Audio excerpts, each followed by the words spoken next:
So, what's the excuse for letting the fire go out this time? Freak weather pattern or just complete ineptitude?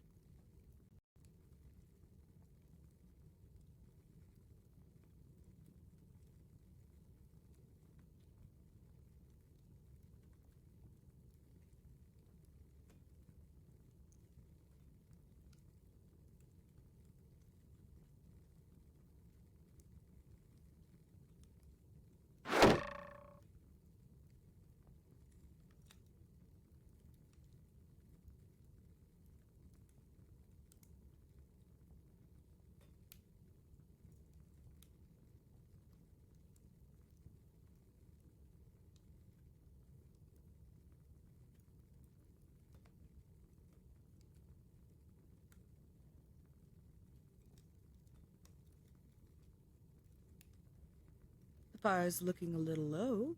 Why don't you lay some wood on it?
I played on my own. It's like it's a fun little game.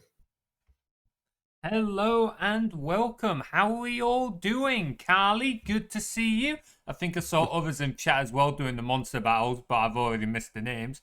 How we to the oh fuck me. Hello, everyone. So I forgot to mute the stream and I got jump scared twice. It's been a rough one for folks here today. It's been a difficult one. Yeah, it's been a difficult one. Hey Max, good to see you here. Oh, we've had a few hiccups. So Minnie unfortunately has had something come up, so she's not able to join us. Prof is feeling minorly under the weather, but being a champ, he's powering on through it. I stupidly left my wallet somewhere, so after work I had to run out the house to recover my wallet. Now the stream's on fire. Guys, do something about it. Yeah, we were also going to have marbles on stream running because we were doing like a just chatting thing. But for some reason, no, it's linked to my old account, not an issue, or you wouldn't think it's an issue, but for some reason you have to contact support to ask them to unlink it from your old account before you can link it to your new account. Which I'm not overly sure why it's done that way, but that kind of scuppered having marbles on stream. So, yeah. But so that we've still got something, I've set the random events to basically do something every 5 minutes so we get a bit of fun. But yeah, today we're just going to be hanging out with these two guys and having a bit of a chat. So how are you two doing? I seem to be doing the best out of everyone here so far. Yeah, man. Honestly, I'm really happy for you. I bet it feels nice having a nose that functions. Yeah, it does actually. I'm enjoying some spaghetti for the moment because I have. Ooh, you added the spaghetti. Yeah, well, I going on an adventure. Oh, I just saw us move on stream. Oh, I'm engorging. Also, hey, Wolf Warrior, how you doing? Apparently, I have been ambushed. Hey, no, bring him back, Warrior. Bring him back. No, we're already down one person. We don't need to be down another. Oh boy. Oh man. Yeah. Well, it's just been. 2025 has not been my year so far. I don't know about you guys, but it's a bit of a rough ride. Up and down, isn't it? Oh, boy. I'm just very quickly doing a announcement on my channel, just saying that this is currently going live.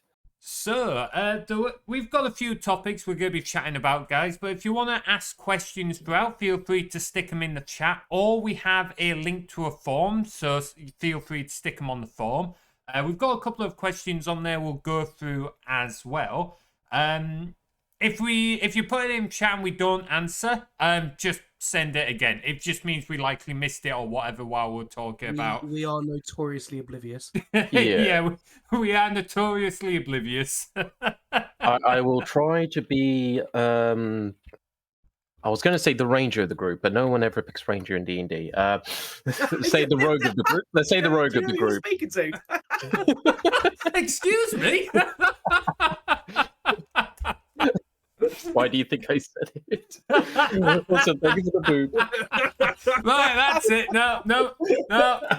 Goodbye. We're not having any more Fang. Goodbye, Fang. Okay, it's just me and Prof today. Look, imagine playing the objectively worst class in D&D, Lamau Godham. I know, right? Oh boy. No, on a bit more serious note, unfortunately, Dungeons and Dragons has done Ranger's Day. They absolutely have. As much as the Ranger is my favorite class, it could definitely be better. Base Ranger, I don't know what they were thinking with Base Ranger. Revised is definitely better, but even then, it's still you've essentially, like, from my understanding, I've not looked too much into the 2024 rule sets for the classes, but from my understanding, it's very much the case of you either have to pick a Hunter's Mark build, or you pick a companion build. and those are your Yeah. options. I've not Like really if you want to make it usable. I've not really Yeah, the looked risk at is more flavour. 2024 either, but I do feel like quite often you've got to go for a certain build. Let's make sure Lakea is still paying attention. Okay, oh, you've got a dot at the end, Head. That's why it didn't work. Yeah, you've got to go for certain builds. Like Looping Coil, obviously, is my D&D character that I play in the game. And he's fairly effective, but only because of the way he works. Like, he's a very specific build. And he's one of the few ways you can play a ranger and still be able to get away with it. And even then, like, his raw damage output isn't the same as some of the other classes or whatever. Yeah, I think so with Ranger, from what I've noticed, is that oh no, I've been kidnapped. Oh no, everyone's after you Save me today. Save me from the stone giants, everyone. Also, just before I forget, Wolf Warrior would like to know if we are going to play any strategy games together. We could do. I'm always down. Yes, To yeah, be I'm fair, always strategy down. games aren't terrible to talk through, are they? Like, Yeah, probably not today because I don't have the capacity to like be chatting about this and be I don't think you're being rescued, Fang. Guys, stop trying to rescue Fang. I think it's broken. What the fuck is going on? Where's the rope gone? Why is it so broken? Why is nothing working? So in order to rescue me, they have cut the rope. Oh no, the stone giant did now put the rope back. Your fate is to explode, basically. Apparently. Yeah. Sorry Also, to break it to you, but rest in pieces. Also, thank you, Het. The avatar is very adorable. I think it might have crashed. So, Oh no! I just saw the flame move. Oh, is it moving? Oh, yeah, it moved. Oh, I just saw it go down slightly. So, yeah, interesting. Why has it got stone giants? I don't remember setting that up as an event. Yep, there's 2 stone giants that have captured me at level 55. But I've got Oh, I didn't. That's why. Okay, so some of the monsters break the streamer rescue mini game, and they're one of them. I thought I disabled those. So unfortunately, Fang, this specific bug, I swear this isn't on purpose. Oh, I see. But this specific bug means that no one can defeat the monsters, but you will slowly have to watch that flame get closer, and you are going to get blown up. I see. This was a master. You did this because of what I said about ranges, isn't it? Oh, shit, guys, you figured it out. Fuck. Ask him to come onto your stream, and then you just explode him. Honestly. I know, right? This is Grandpa. No, you know what? Here, do this. Oh, fuck. Oh, that'll get him. That'll get him. And this, and then finally, this. I can have my revenge. You know what? Fair play. You can watch me explode with that. I might get blown up, but you're wearing the fucking collar. Indeed. Oh, well, this is just a fabulous start, isn't it? Oh, yes, boy, yes. What a start. Well, okay, next time if someone else gets kidnapped, the game should work because I've disabled this event which breaks it. But yeah, sorry, Fang, I'm afraid you're doomed to be blown up here. Apparently. I need to fix some of these bugs. I've another project in the background that's coming up soon. People will get to see it. Prof knows what it is because he was a part of it. That's taking a lot of my time at the moment. After this project is complete, I'm going to be coming back. I'm going to be doing some work on the Stream Assistant. I'm going to be doing some work on these mini games and that. And I'm going to try and solve a lot of these bugs. So, because that's fine. Yeah. Also, hey, it might be my bowl because I'm having some spaghetti because this wolf got hungry. Spag bol. Yeah. Spag bol. I had cold spag bol for dinner. Oh, okay. Yeah. I heat mine up in the microwave. I would do that, but I don't have a microwave at the moment. I broke my old one while I was at my old place. I just haven't got around to buying a new one yet. I see. Wolfaria has made a good observation as well that Prof is currently outnumbered. Oh, absolutely. Hey, Prof, how does it feel Hello. to be hanging out with furries more and more these days? Well, it definitely is a number that's going up. Do I feel safe? But well, we'll take it as it comes. I mean, you Life- can't say life's- anything life's too because short. you and another friend drag me off to steampunk festivals like every year, so... We don't drag you. We ask you if you want to come to the pub, and you go, yeah. Okay, friend in question literally threatened to try and kidnap me if I said no. Also, Blady, thank you so much for the 19 months of being You know what? subscribed. Thank you for all the support. Damn, Bladed, nice. Hey, Bladed, how you doing? So, yeah, how are you Also- going to answer that, Prof? In my defense, I have no control over what this friend does. She is a force of nature. Yeah, Fair. you know what? That's one way of putting This it. is my ex, by the way, Fang. Good to know. I feel like there's also a sense love of to come to a irony for steampunk multiple movie. reasons here, but okay. Like, I would love to come to like a steampunk thing at some point.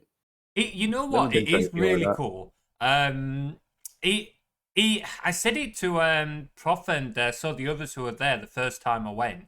It kind of reminded me of furries to some extent because there's a lot of the obviously the costumes, everything are very different. It's steampunk, not furry. It's not animals or anything like that. The main difference is theme. Yeah, At the end of the like, day, the it's not theme's necessarily. Yeah. Yeah. But the Yeah. actual like creative side and some of the stuff you see is very similar. Like the vast variety of like costumes people's are wearing, the Oh god, stories behind characters. costume designs are Oh yeah, there's a lot of, amazing. Yeah. there's a lot of incredible thought that goes into it, and this is in both communities. Hmm. Lots of incredible thought that goes into the stuff. It's very impressive. Yeah. I wish Those are I could. expensive for I their wish own I could have reasons. like the thoughts like that. I mostly just go to like charity shops and find vaguely old looking stuff and go, "Hey, funny hat," put it on. But In all honesty, everyone starts somewhere, and I do know some folk who are into steampunk, and they literally say like to make their costumes, they literally go to charity shops and yeah, other places like that. being a reenactor, my point was normally my wardrobe first, but then then I go to expand there. My first ever event I went to was while I was still at uni, and I had all of my Napoleonic kit. So I basically just put on a different waistcoat and just had a pocket watch, and I just put it in my pocket. Went, there you go, that'll do. And then it's slowly grown from there. Oh man. To be fair, you do have some cool stuff. Like, are we That's okay wonderful. to talk about some of the stuff you've got, Prof? Yeah, absolutely. Yeah. Okay, so like because of his reenactment, he's got like an actual like black powder rifle and stuff like that. It's really cool. Oh, yeah. It's not a rifle. It's not got any rifling in the barrel. It's a musket, smooth bore. Musket. Okay, my bad. Musket. That's right. It's a India pattern brown Bess musket. Nice. Not an original. It's an Indian recreation. They make loads of them out there. It's Most been of a the long ones you time find since for I've like looked at film and actually. TV, they're all made out in India, which is quite strange. But I guess that's just where they're made. cheaper. It's not exactly as if we need them over here now for. But yeah, no, I've got all sorts. I've got that. I've got a little like infantry sword, which looks absolutely tiny compared to Materies' one.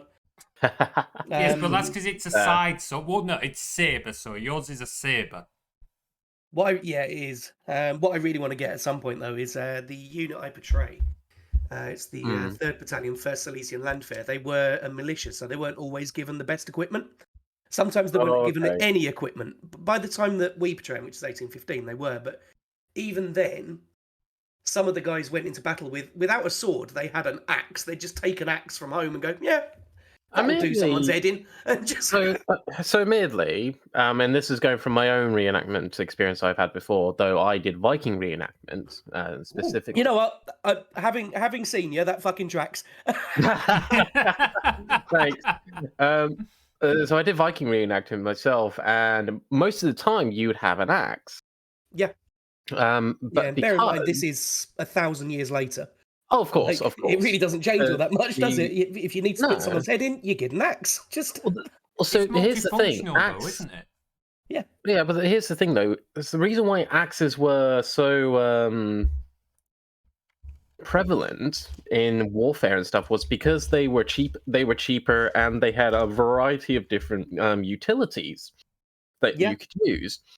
Owning a sword was more. It was also more of a status of a symbol of status because it showed it showed that you had wealth. You had the money to be able to hire a blacksmith to make you an iron sword. Yeah, it's funny how it changes though over time, because that's true for your period. By my period that I do, it's swords are still a status symbol, but it's more how well they're made. Status comes more from the quality of the uniforms. Like if I take for example our officer, our Hauptmann, he wears a lovely tall leather shako hat with sort of like gold braiding on it, and his uniform has lovely silver braiding, and he wears a sash around his waist that's made of silver thread, and it's beautiful, and that's where the difference comes in. But yeah, everybody's given a sword. Ideally, when you're equipped well, everyone's given a sword, because that's just the technology goes on.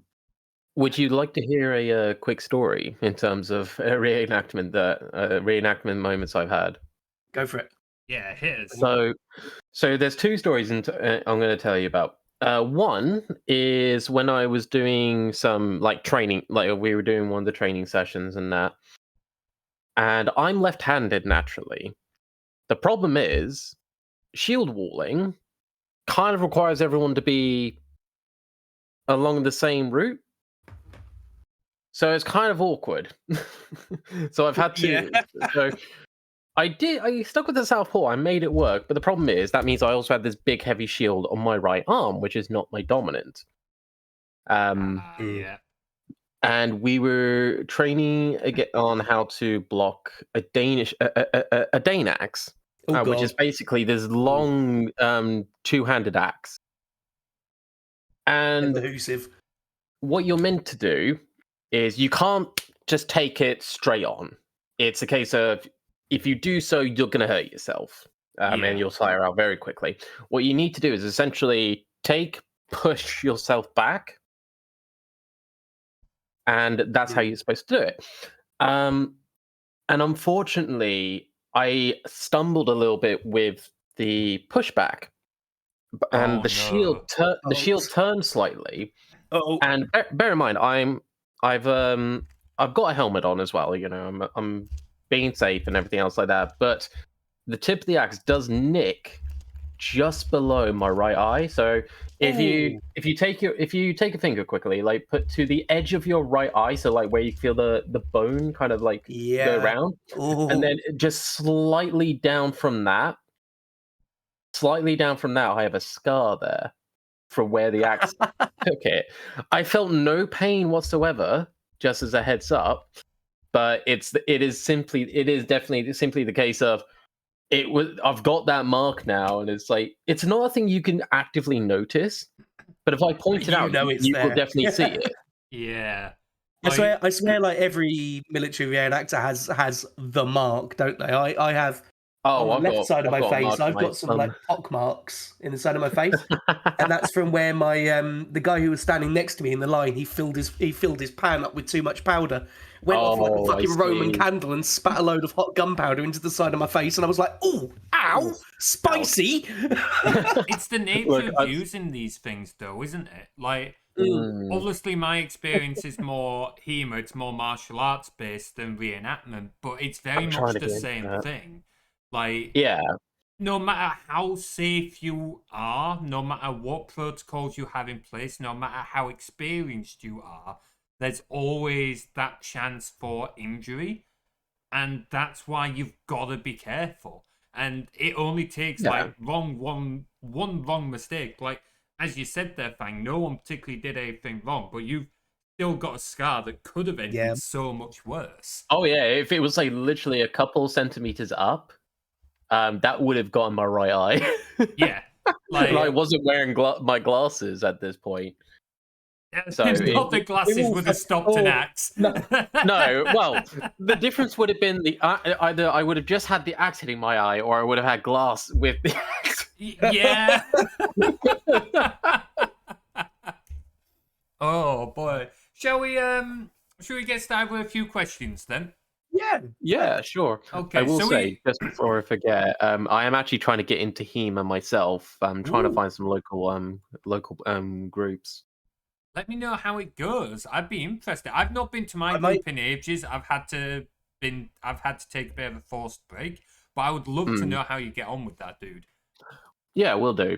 But for now, the questions. The questions. Okay, so Just as I'm about to blow up. we're going to start with a few easy ones from me, and then we've got a couple of questions that some folks have entered. If folks want to send in more questions, by the way, feel free to send them throughout the thing. I am watching the form, and we'll answer them as they come in. Oh, no. Sorry, Fang, you got blown up. Oh, shit. Yeah, I guess he's dead. I'm dead. But, Well, it's a good my thing, man. it's a good thing I am a fae of the dreams. That was just Great. was just Use one vote for revive. me. Yeah, use the revive spell. Who's got the diamonds? Right. You do not have the material components for this spell. but you see, they are a sorcerer. Mm. I see. The Nepo babies and for today, and for this one moment, I have classed in barbarian, specifically the zealot. Ah. Okay, I see. Hyper's got a good question for us in chat, actually. So, would you say 5th edition is your favourite, like the 2014 version, or the 2024 version? We kind of mentioned it a little bit earlier. I've not looked at 2024 much, and I'll be honest, I don't really have any intention of moving. I'm quite happy to stick with 5th edition. Yeah, I'd say handily that 5th edition is my favourite. It's the only one I've played, so it's my favourite. What about you, Frank? So I will say, like, personally, I have only played the 2014 one, so the legacy version of 5th edition at this stage. I have heard some things regarding the 2024 version, some good things, some bad things. But personally, I'll probably just stick with the 2014 one, just because that's the ones I got the books for, and I don't really want to have to buy all new set of books. It's a Yeah. fucking investment, isn't it? Yeah, and admittedly, a lot of the time I've ended up going more with third-party works. So, for example, Helena's Guide to Monster Hunting, Ryoko's Guide to Ryoko's Guide to I can't remember the name currently, but it's the one from 1D&D. Aye. Yeah. And a few other things and a few other things like that. So that's what I primarily go for. And Fool's Gold as well. Yeah. Okay. Part of my thing is, as you just said, Frank, I don't want to have to buy a new set of books. Like 5th edition is what I've got everything for. Yeah. But also with the way Wizards of the Coast have been acting the last few years, I just don't want to support the company. Like, technically, I'm already supporting them enough because I'm making, like, YouTube videos based off, like, their content and stuff. But I don't want to be paying them yet more money. Like... Well, the thing is, though, you could easily just switch the naming of it, like, because... You've don't call it D&D stories, but it's, they're essentially adventuring stories. You're not yes, there are spells and stuff like that reference it, but it's not necessarily a straight on, this is in the D&D world. It could be it could be a Roll20 world of any kind. That's just fantasy based. Yeah. That is very true, and it's something I've thought about. Part of the thing is I've written up character sheets for D&D of all these characters. The character, you'd have to do them all over again. The character videos when I'm introducing the character videos are in 5th edition. Like, so everything has already been set up for D&D in the background, even if the stories themselves are adventuring. Like, it's not that I can't change. It could very much be Yeah. done. It's just it would be a bigger piece of work than It's what I've needed. Yeah, probably no, got and that's time for. absolutely fair. Yeah, no, and that's absolutely fair. I will say that the whole with Wizard of the Coast's D&D thing, it is not necessarily unique to them. It is a Roll20 system that a number of other groups do use. It's just everyone associates it with D&D because that is where it is true, most yeah. popular. That is true, yeah. There are lots of other really good tabletop RPGs. I've not played We a lot were of actually them. talking about this just while you were making your cup of tea. Actually, we were. Oh, aye. Which Yeah, one we were just you talking talking about different any in ones. particular, or just We were saying about Wrath and Glory, which is the one we'd done before. Because I'm going to be starting a small playthrough with a few friends this weekend. It was also saying about I've been quite interested in looking into the World of Darkness ones, like the ones that Vampire the Masquerade are based in, because they look quite cool. There's a channel I watch on YouTube. Oh no! Sorry to interrupt you, Prof. But Bladed's just said he wants to try 3.5 edition D&D. Oh no! Okay, Believe it or not, 3.5 is where I started. Oh boy, that's what I started with. It was an interesting one. So it was shortly after I moved back into the UK from America. So I was like roughly 12 years old or so at this stage. And I was a half white dragon. Ooh, very nice. So that, and I believe I was like a fighter class, keeping things relatively simple. But I used to take around with me a lot was the 3.5 monster manual. It's the one that looks like a book with like the giant eye in the middle. And I absolutely loved reading through that because I love the monster designs and the monster designs and art and all that. But I have also tried playing. There was a Discord group I was a part of, which is primarily based in the US. So if I ever wanted to do any questing, it would be like at 3 a.m. It's like, Jesus Christ. But they used 3.5 for their thing, and I was using a sorcerer at that point named Crowley. He was a tiefling. I really leaned heavily into that side of things. And I did have some fun with that, though. A lot of it did just go over my head because numbers just go ridiculously high. Number do go high. Numbers we like high number. It make monkey brain happy. Wolf Warrior has also asked, have you ever heard of the 5-man band? I don't think I have, Wolf Warrior. No, I'm not familiar with that one either. Yeah, like, if you want to try 3.5 edition D&D, like, Frank can probably tell you more because I've never played it on tabletop. Neverwinter Nights is based off 3.5 edition. I will say I enjoy the mechanics there, but that's because the PC's there to handle a lot of the mechanics. It's simplified, if I'm honest. Like, because I've actually played a little bit of Neverwinter myself back when I had it on the Xbox. And yeah, it's a lot more simplified because you don't need to think about it. Yeah. Like the abilities are there, and you just use it. So it's then the case of you just go out and do whatever it is you're going to do with your group. Whereas tabletop, you have all the numbers that you need to sort out yourself. So there was a website that you could go onto, and it would have all of the information that you would need, which was useful. Yeah, it's a common trope way. I was moaning about Neverwinter Nights recently. I played through it, and unfortunately, I don't think the base campaign is very good. Like playing it back, shame because the game engine itself is really good. Actually, it's just the base campaigns that lets it down a bit. Some of the expansions though are well worth playing. That's fair. It is definitely one of those where I've not gone too much into it. It's one of those games where I will probably have fun playing it with other people, not necessarily on my own.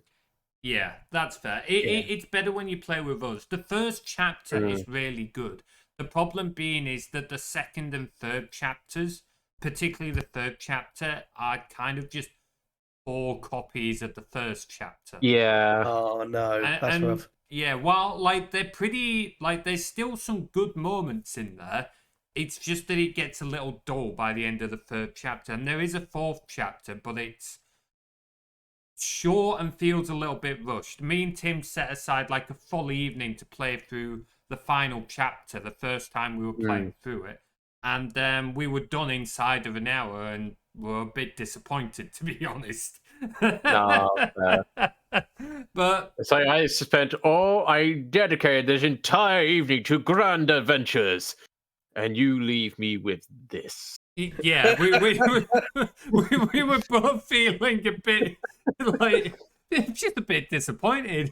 Like I think we went and played something else in the end, but like I said, we had kind of hyped ourselves up a little bit because it's like, oh yeah, the end of the campaign because we've never completed the game before, and well, never mind.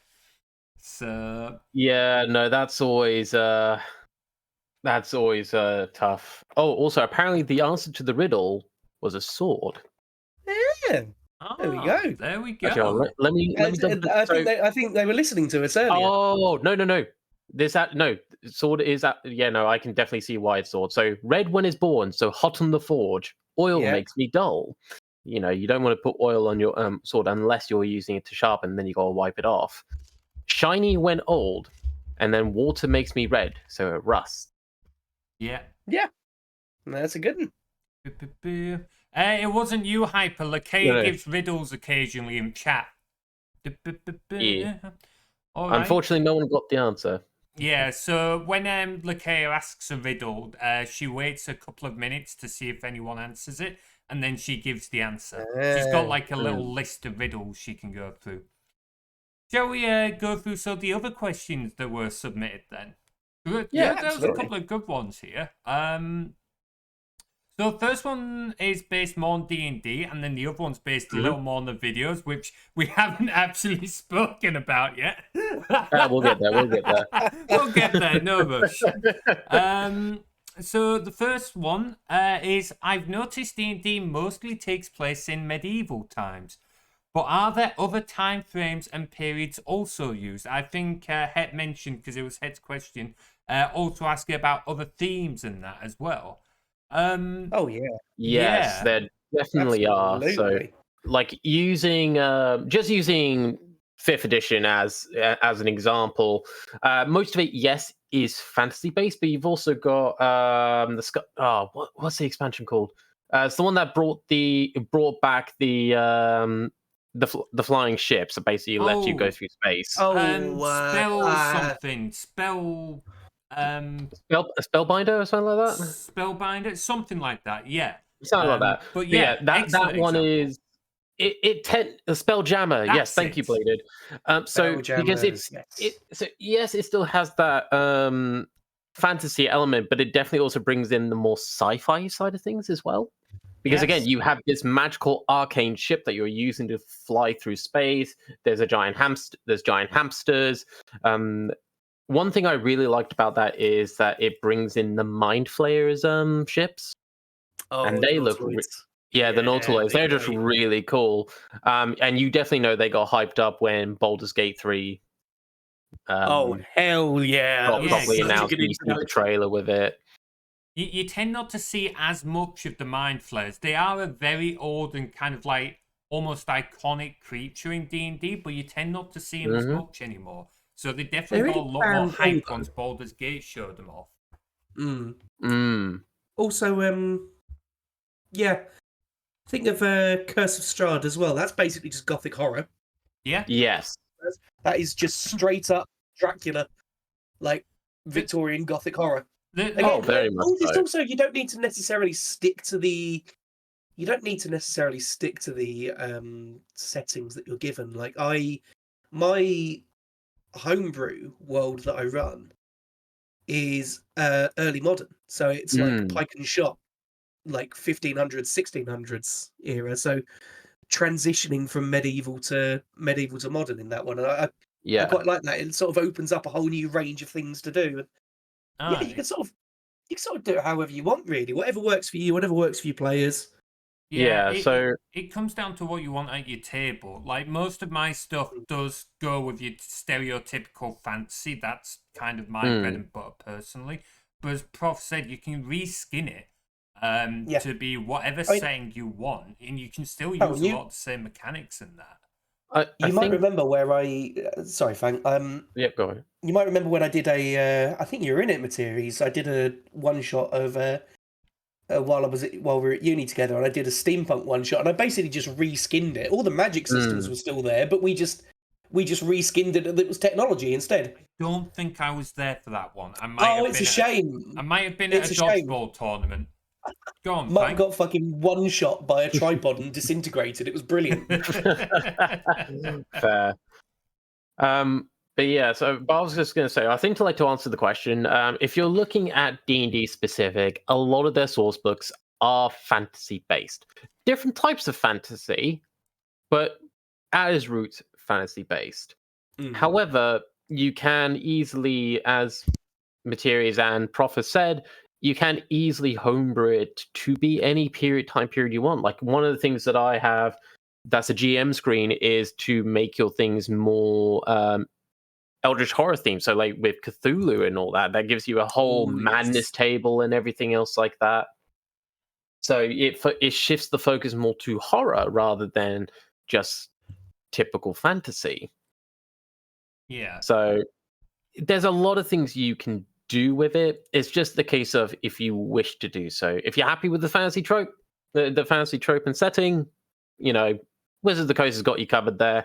If you want something a bit more different, you can always homebrew it, or there are other systems out there that does it. So, like Wolf Warriors just mentioned, you got Cyberpunk and Starfinder, both sci-fi settings, both done a bit differently. I think Starfinder is a bit more closer to your typical D&D sort of things in terms of what you expect, but not necessarily the rules. But Cyberpunk is very different. That is more your dystopian, futuresque. I was going to say the same thing as you there. It is worth noting there's other systems as well. A lot of people kind of think of D&D as the one tabletop game, when in reality there are so many good systems out there, both by other companies, but also smaller indie titles and stuff like that as well. Yeah. All of which have different themes and different mechanics, different settings. And at the end of the day, one of the great things with tabletop gaming that is kind of what makes it so good compared to PC and console gaming, not to bash digital games, but the advantage of tabletop gaming is the flexibility and the creativity you can flex. Because you are playing with a group of people, and ultimately it's up to you guys how you want to do it. You can mix and match things up however you want to do it.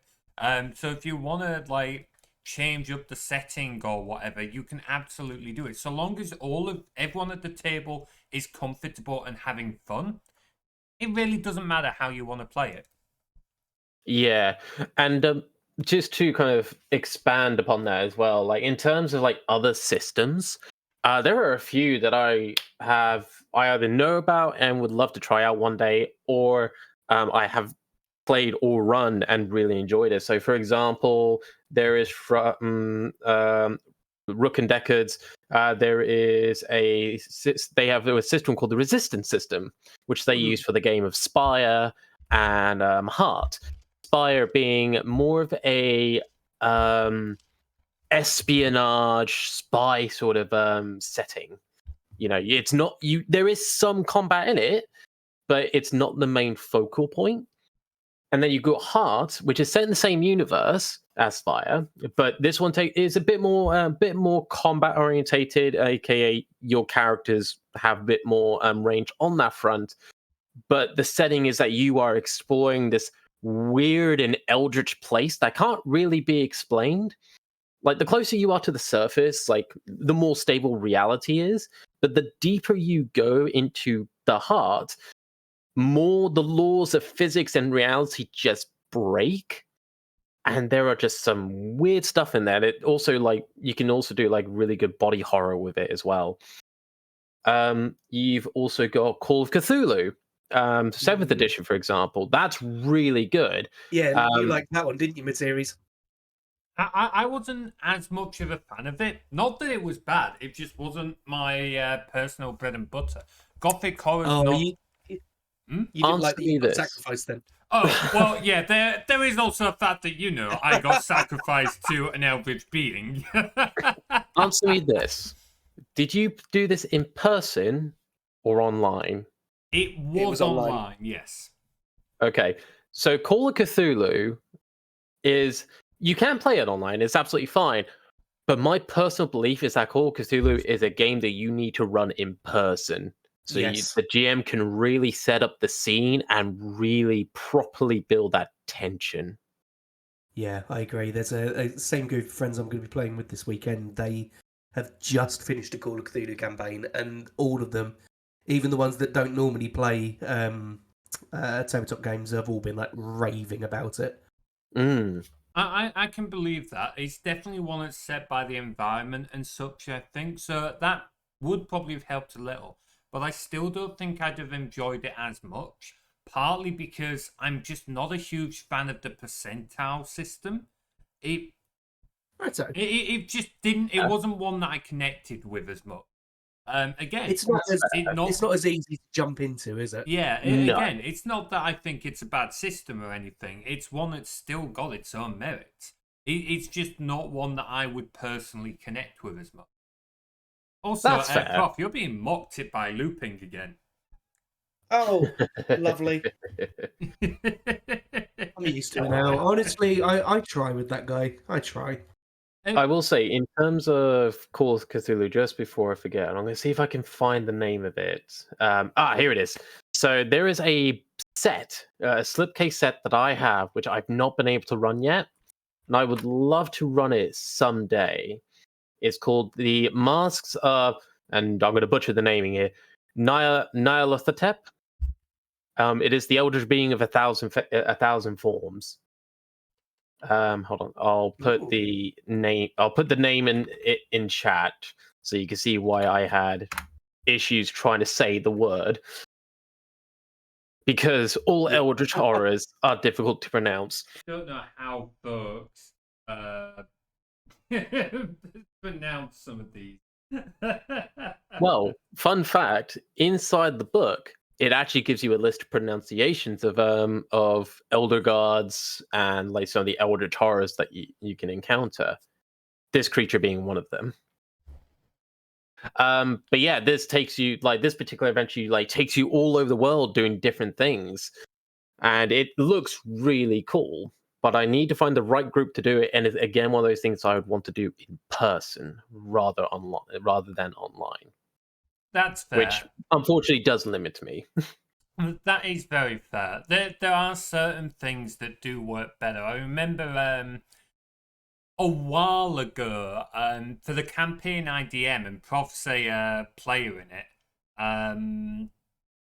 Do you remember why I did the horror session, Prof? Yes, I do. So it was a non-canon session, but using the campaign events, if that makes sense.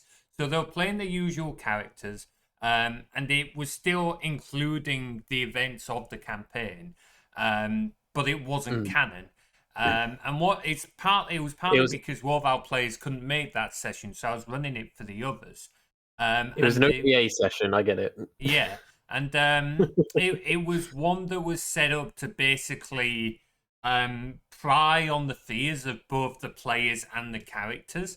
And we were playing it online, and it went pretty well, but it's one of those that if we'd been able to play in person, you could really get into the role play and stuff like that behind that. Yeah. Oh yes. Oh, before I forget as well, settings.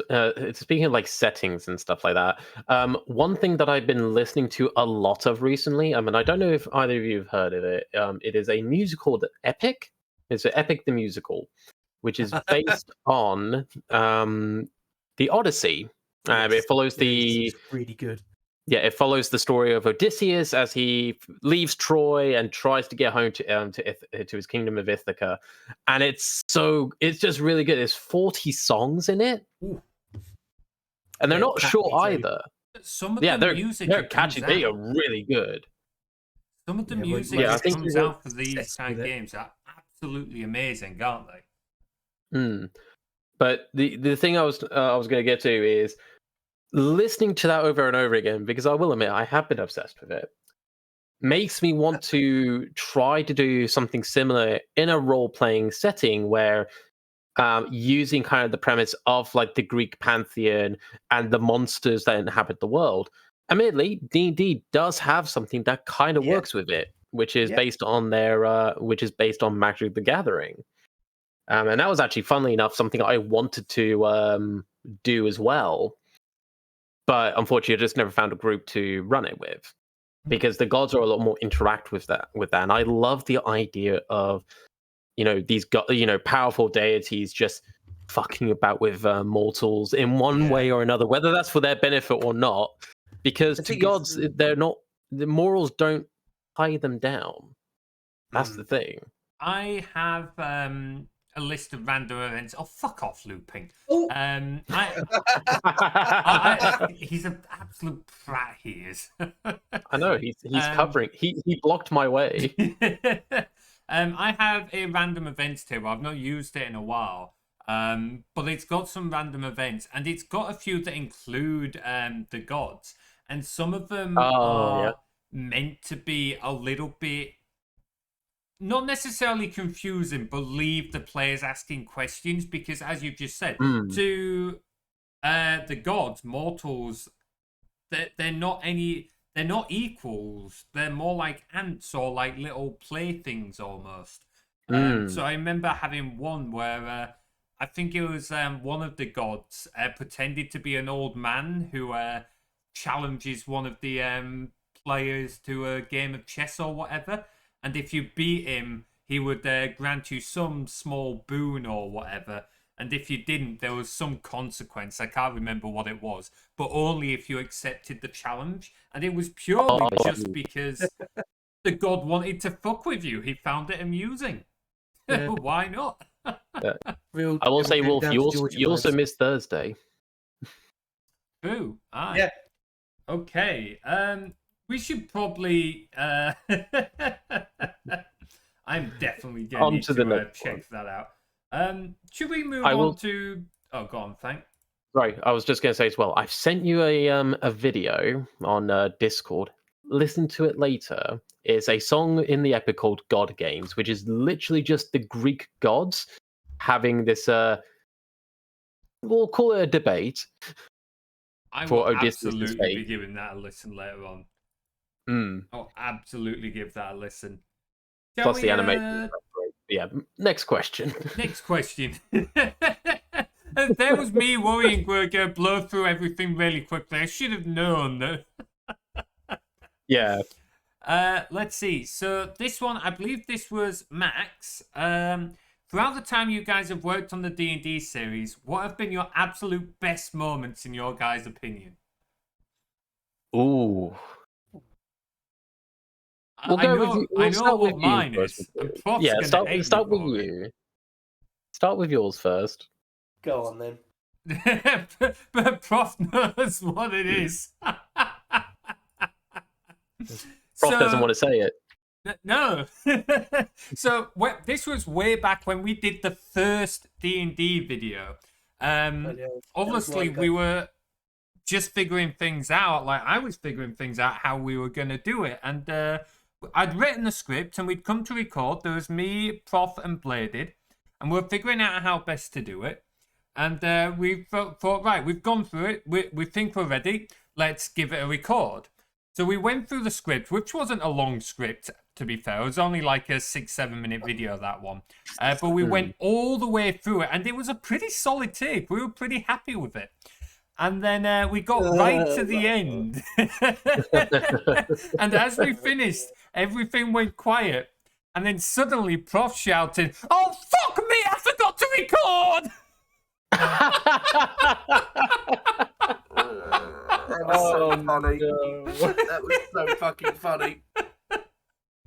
Oh, I'm sorry, Prof, but I'm not gonna let you live that down.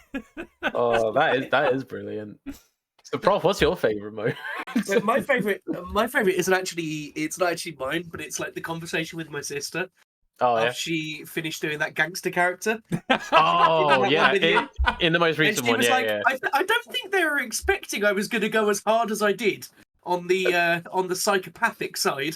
I was kind of surprised. Like, even down to some of the sound effects. So, like, at one point, obviously, her character's, like, muffled and gagged. And, like, she had a hand over her mouth, and she was proper going for it. Like, shouting, She was swearing, telling me, like... She was telling me that you told her to go for it, and she did. She did not disappoint. I will admit, for me, I had no context prior. So to me, that was just, oh, okay, cool. This is what they do. I have no prior context to like how they are like on other roles. we literally just... The thing is, it's so funny because the first character she played was that like terrified peasant, wasn't it? And Oh, yeah, like, no. I will Yeah, the one I beat up. Yeah. Actually, that's another anecdote about her method acting. Do you remember when we were trying to? We were like, okay, do a grunt because you've just been punched, and she just fucking punched herself in the stomach to wind herself, didn't she? I was like, I remember that. She absolutely goes for it. Like, I will give her due. She is one hell of a method actor. Can you tell that we both studied drama together at school? Oh, yeah, it shows. I technically study drama.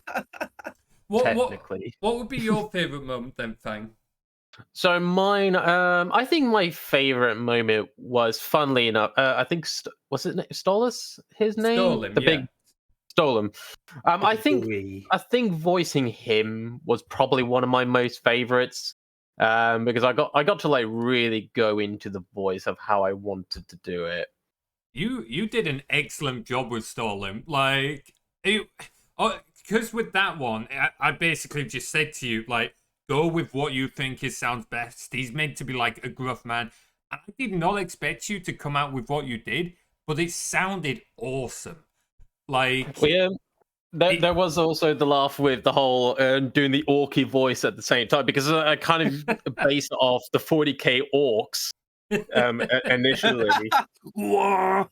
Don't rip your guts out from your. Do you remember us all fucking just doing orc noises for like 5 minutes?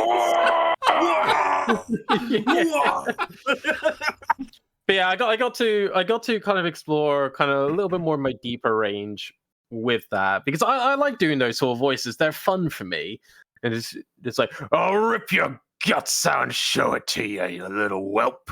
All I'm going to say is wait until you see the next video.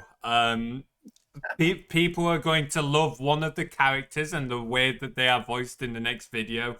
I'm not going to give spoilers, but you're going to want to see it. Prof knows this character. I've just got to make sure that I do the voice correctly, considering it's now a recurring character. Because actually, this is actually another. It's not necessarily a favorite part, but it's a funny thing for me, and it was something that you pointed out, Materies, is that 2 out of the 3 characters I have voiced have died. Yeah, it's becoming I'm becoming the Sean Bean of the D&D story. It wasn't intentional, but it is becoming a bit of a pattern. So, admittedly, I don't mind, because it just lets me play around with different voices. Because again, with the most recent video, when I was the elf, I got to do something different. Because I imagine more of a lithe character, in that I decided to be a little bit more softer with my voice, rather than the kind of the harsh deepness of Stolen. Honestly, so to give chat a little more context, with some of the characters that are more regular, they're like, there's a little more of a conversation with me and the people playing them to try and figure out what they would sound like. But for some of the others who are like once-off characters or whatever, I basically just say, look, this is what I'm thinking. You go nuts. Like, how do you all do it? And that's why, like, Fang got to do some of this stuff with Stolim, and I've forgotten what the elf was called. But honestly, like some of the things folks like Fang, Prof, and the others come out with is absolutely fucking brilliant. Like, genuinely, when I first started this, I've said this before, I didn't expect... I thought most of us... I didn't think we were going to be crap, but I wasn't expecting anything special because not most of us aren't voice actors. Like, there's a reason it's a skilled profession. But honestly, like, most folks have done an absolutely incredible job with some of the characters, and I would not be able to bring the videos alive in the way I do if it wasn't for, like, folks like these two and some of the others. Also, like, on back of that, fair play to Fram with the sketches. Like, holy fuck. God, yeah. Like, she does such an amazing job with those sketches. And again, it just helps sell the video so much. All hair Fram! All hair Fram. All hail. All hair Fram! So just quickly to address a couple of things in chat. Unfortunately, Minnie couldn't join us today. Just because a couple more questions have come through. Oh, fucking hell, Lupin, bugger off. Minnie had something come up last minute, so unfortunately she couldn't join us. Hopefully we'll get her on again at some point, but we'll see what her schedule looks like in the future. I can't speak for her there. Also, a question that I think this might be aimed more at you, Prof. Have you ever played the Professor Flintlock in the tabletop game before? What were they like? No. No, people think it's a character. It's just literally just kind of a name I thought up. It's like this because I have like the art and everything. People think it's a character. Steampunk. It's literally just me dressed up. Yeah, it's like, just steampunk. It's just steampunk you. Yeah, it's literally just steampunk me. You said that. Dwyer wasn't too dissimilar from you. He wasn't really, was he? I mean, he was Northern and or Scottish, depending on how far I can be. Depending on what you felt like on the day. Yeah, he started off with Scottish, and then it really started hurting my voice. So he became just Northern. So, there's a lot. He's a bit of a Northerner. Yeah, hey, laddie. So, fuck this shit. Dwyer, for chat's context, was a character Prof played in my campaign for a while. Dwyer Grim Ironbelly. Hey, that was the lad. Aye, he was a dwarf gunslinger and a lot of fun. And I thought you were going to be sticking him out for a while. But no, you changed. Well, I did play him for like 3 years. Oh, yeah, you did play him for a while, absolutely. Yeah, and his story kind of came to a natural end. But I must say, I'm very glad to be playing a character now where I can literally just talk in my normal voice. That is true. Yeah, also, Blading raises a point. Your Twitch name used to be Ironbelly, didn't it? My Twitch name was Ironbelly for a while because I knew you wouldn't recognise my old Twitch name if I put it in chat the first time I started chatting here, so I changed it. Yeah. Literally like 30 seconds before. That was while I was playing Crash Bandicoot, because I saw you message in chat and I was like, is that you? I suspect I know who that is, but let's just be certain here. Yeah. But yeah, no, it's much easier to the new voice, you know. I just have to make myself sound a little bit more refined and then just bring it up a little in the in the chest. I will say though, Materies, I still want to do a orc or a pirate voice for you at some point. Ooh. It's interesting you say that. Oh. Let me think. No, I know where you're going with this. No!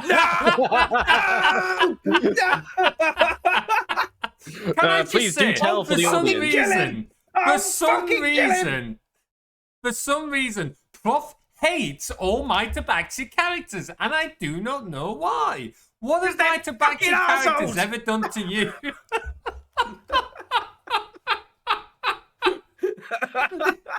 Did we not just deal with pirates and an orc?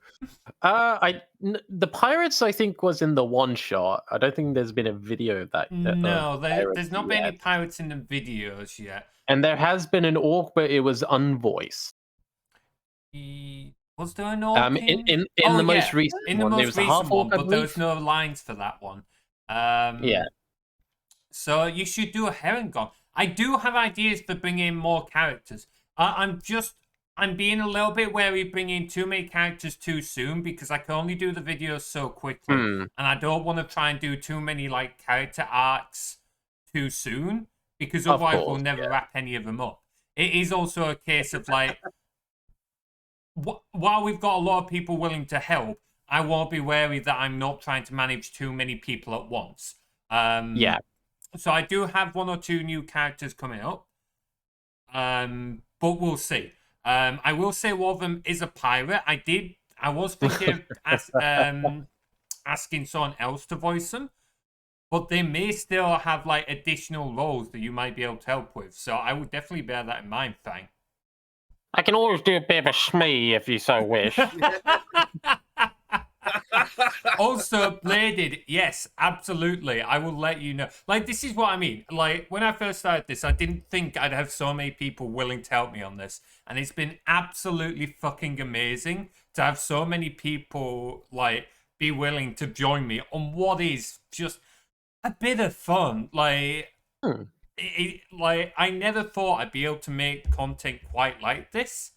Like, I'm pretty proud of it. I think it's pretty high quality content, and that's partly because of you guys like stepping in, and we're all able to put together a bit of like creative energy towards this. Yeah, like I have a blast every time that I get to voice in with one of your videos. It's always fun, and I don't have a voice acting career, though. I would love to do voice acting and get paid for it at some point, but that would be more of a hobby thing than anything, I think, because I'm trying to focus more on concept art. But I have a lot of fun doing voices. And getting to do the voices in your videos is 1, good practice, and 2, just a lot of fun. It really is. Like, that's kind of what I was aiming for. I never really thought that people could use the videos to go into other things. Like, Bladed's a good one. Bladed used it to, like, now voice act for other people. And I was amazed when Bladed first told me that. Like, genuinely, buddy, it never occurred to me people would use the videos for that. But it was... I was over the moon because suddenly it meant you guys are getting more value out of it than just it's a bit of fun. Like, not to underplay it, like it's a bit of fun, but it means you're getting more out of it as well. But like the other side of it is like this is part of the reason why I opened up the Ko-Fi memberships as well, because one day I would like to be able to pay like you guys something for voice acting as well. Like currently most of the cost goes to Fram for the sketches because she's got to take a while on that, and then there's other assets in that I sometimes have to buy as well. Each video, it varies per video, but each video costs me about £50 to make, roughly.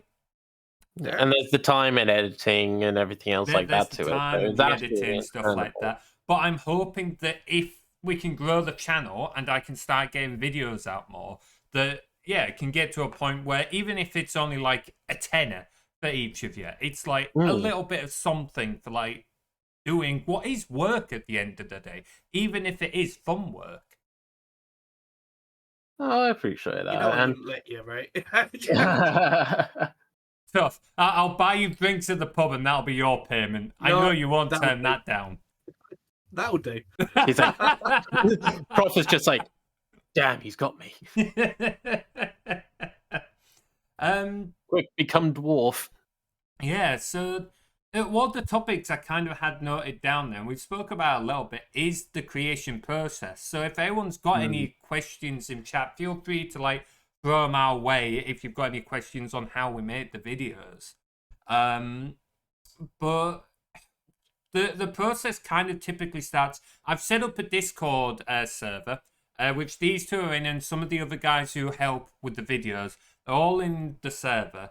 And I usually, to start a video, I'll message the folks who I want to voice certain characters, whether it's recurring characters or like one-off characters.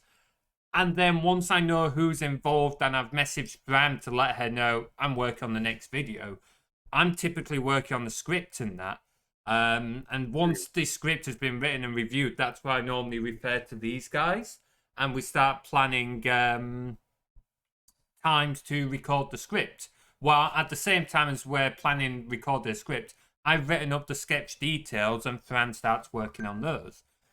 Which I gotta say, considering how difficult it is to schedule, it's not normally too bad, is it? Trying to find a time that everyone's free. No, like no, I would say the group definitely does very well in terms of collaborating, like workable time frames to do a recording. Like set aside an hour or so for recording.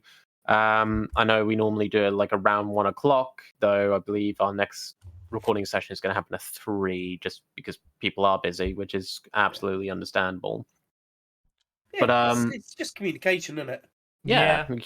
Communication is key, and I will say as well, just kind of add to my perspective in just doing the voice acting side of things in terms of preparations. Of course, you write up the scripts, you let us know, say, right, hey, I've written the script up, let me know if you have any questions. So we have time before, recording day to actually look over it and get a general vibe of the script, of how it's supposed to be. Also, the place is on fire again. Ah, bugger. Guys, get the water buckets. Water. I'm on fire. No, he's on put fire! Fang out. He's on Put fire! Why Fang is out. everything happening to me? Poor Fang. You're not having a very good stream, are you? Why is everything happening to you? Placed me here. It's all because of what he said about Rangers, isn't it? First you blow me up, and then you set me on fire. Wasser! But yeah, so we get time to review the scripts and stuff, and you also encourage us, like, hey, if you have any questions, reach out. And I know I've reached out to you before, especially with like my first role with Leo. I asked you, so hey, how do you want this guy to be? But you've given me a lot of free reign with him, admittedly. So Yeah, got to have some fun with that. Obviously, they're kind of like my videos, and like I'm the one that does a lot of the work, but it's kind of like just working with folks. I also like to get like your guys' input. I mean, sure, I could try and micromanage the voices, but I think if I'd done that, we wouldn't have the quality that we've got from some of you guys. Yeah, there's been a few times I can remember where we've been there and been like, hey, what about if we do it this way or like that? And I think it does make the difference having that input. Yeah, it really does. Yeah, that's another bit of the process. So, like, actual recording day, of course, we all meet up, we have a bit of a laugh beforehand, but we run through a test run before recording, of course. And like in the last recording we did, we noticed that there were some wordings that could potentially be changed, just make it a little bit easier on the people who were doing the voices, and also just kind of lead into one another a bit more smoothly. Yeah. So there's again that communication between us as the voice actors and you as the director / voice actor. Yeah, like so it's always like I know what I'm going for. I know what I want the story to be and where the characters to go. But sometimes, as Fang said, it just needs a little bit of like help. Like my grammar's not always the best, so sometimes there's mistakes. Liminal reviews some of the scripts, and usually they will like catch my errors. I think for the stalling video, it was quite funny because we use Google Docs for these scripts so that I can share it with everyone else. And I asked Liminal to review it, and they're like, yeah, I'll review the script. And then my phone just kept pinging, notification. And by the time they were done, I had over 60 edits to the script. Yeah, I remember that. Most of them were grammar. Like, they didn't change the story or anything. Most of them were just grammar corrections. And to be clear, I did not begrudge this. I was grateful because it makes it easier for these guys if, there's not a ton of grammar mistakes. And 2, it makes for a better video. So, yeah, being able to get that feedback and working with folks, while I know what I'm going for the general story, it doesn't have to be one set path. Like, you can make little edits. And Yeah. to a certain extent, some folks, particularly when you've been voicing the same character for a while, you start to get to know that character. It's like Becky, for example. Becky does blog. She's voiced the Luna 3 times now, and so like she's a little more like familiar with the character and able to give some feedback for how she feels a Luna would react. And honestly, stuff like Yeah. that is a massive help. Yeah, and like this next session, like next recording session is going to be my second time doing Leo. I have a bit of an idea of how he went the first time. I will rewatch that video a few more times as well, just so I can get the voice properly in my head again. But I know that he had a little bit of a deeper tone, but more of a, to a degree, almost Southern, but not quite Southern. Almost like a posh Southern in a way. Yeah, because he was like, yes. Let me say thanks to the bandits that took out to save my ale.